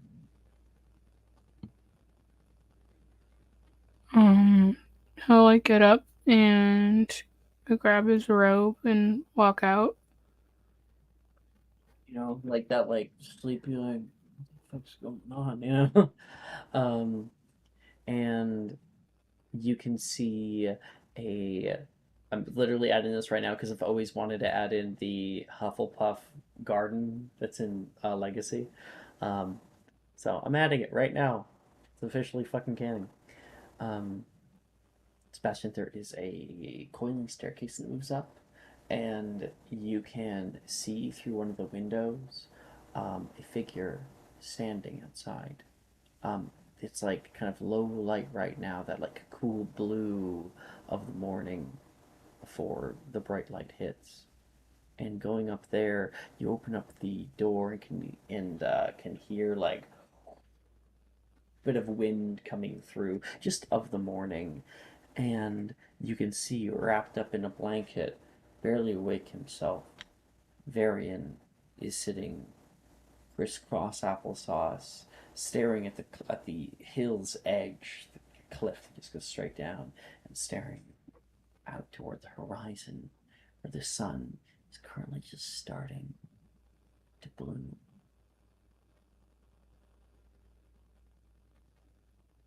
He'll like walk up closely behind him. It's awfully early. You're up really early. Wow. I didn't think you could get up this early. Couldn't sleep.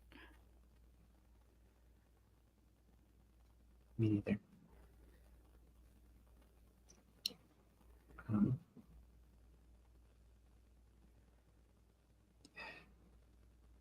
Wanna watch the sunrise? Sure.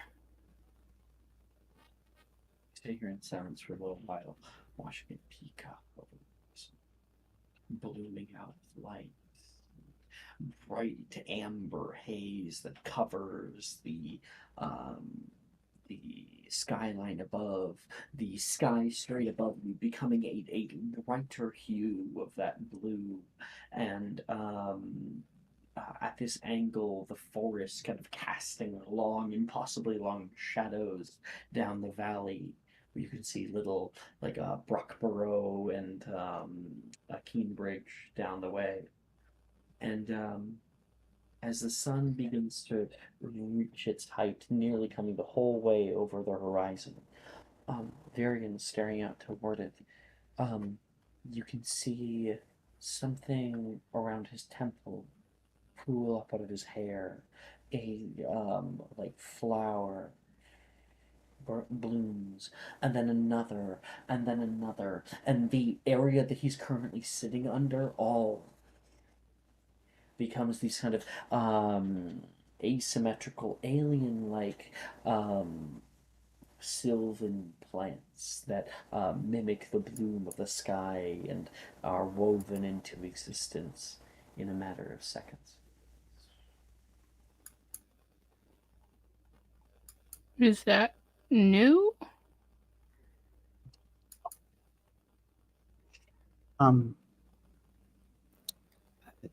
No, it's not.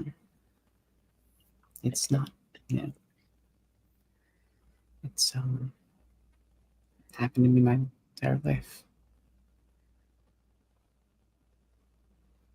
I like it. It's interesting. Really? Yeah. I like flowers. Not very good with plants, but this is nice.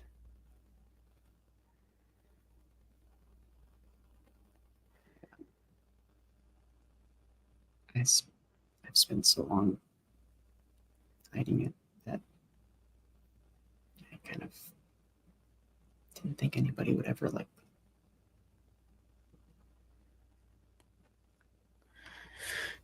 Take it from me. If you hide who you are, the more miserable you're going to be. We've got 4 more years here. And then who knows how many years of being an adult. Can't hide forever.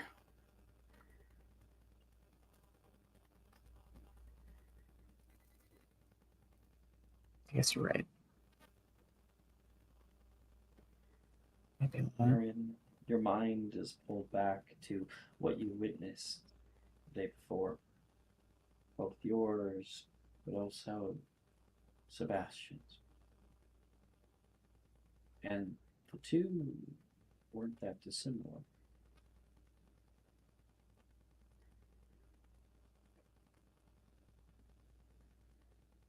Sorry, could you say that last part again? I couldn't hear you. The two weren't that dissimilar. Friends leaving various reasons.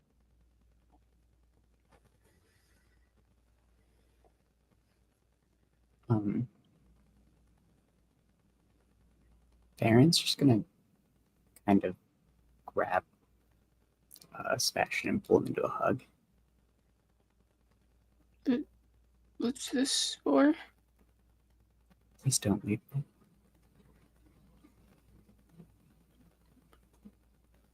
I'm not going anywhere.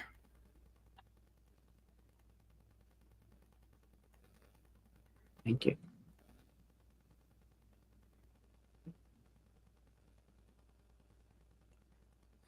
Sebastian will like reach a hand up and like just gently smooth the back of Varian's hair. You have a flower. It's caught in your fingers. Pluck it. Can I keep this? Of course. Thanks.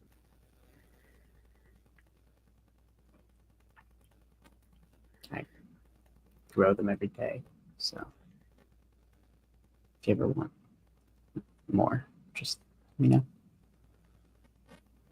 Do you always get up at this time?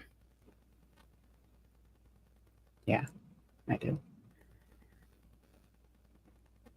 I've never been one to sleep for very long. Do me a favor. The next time you wake up to watch the sunrise, wake me up too. We can watch it every morning together, and you can give me flowers every day.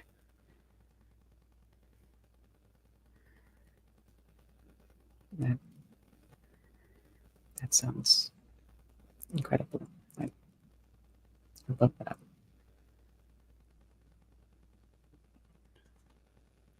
And you were hugging Sebastian. Sebastian, you never described how you reciprocated if you did it all physically. Sebastian has like one arm like around the back of like where Varian's back is. And the other has like kind of like cradling his head, the back of his head, and just like holding him like very closely. And there's like this sort of physical but unsaid phrase of like, don't leave me either.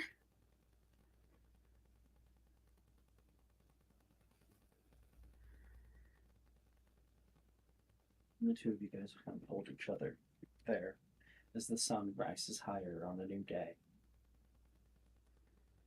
Halloween Day, actually. But I don't think anyone really has much of a thought for that from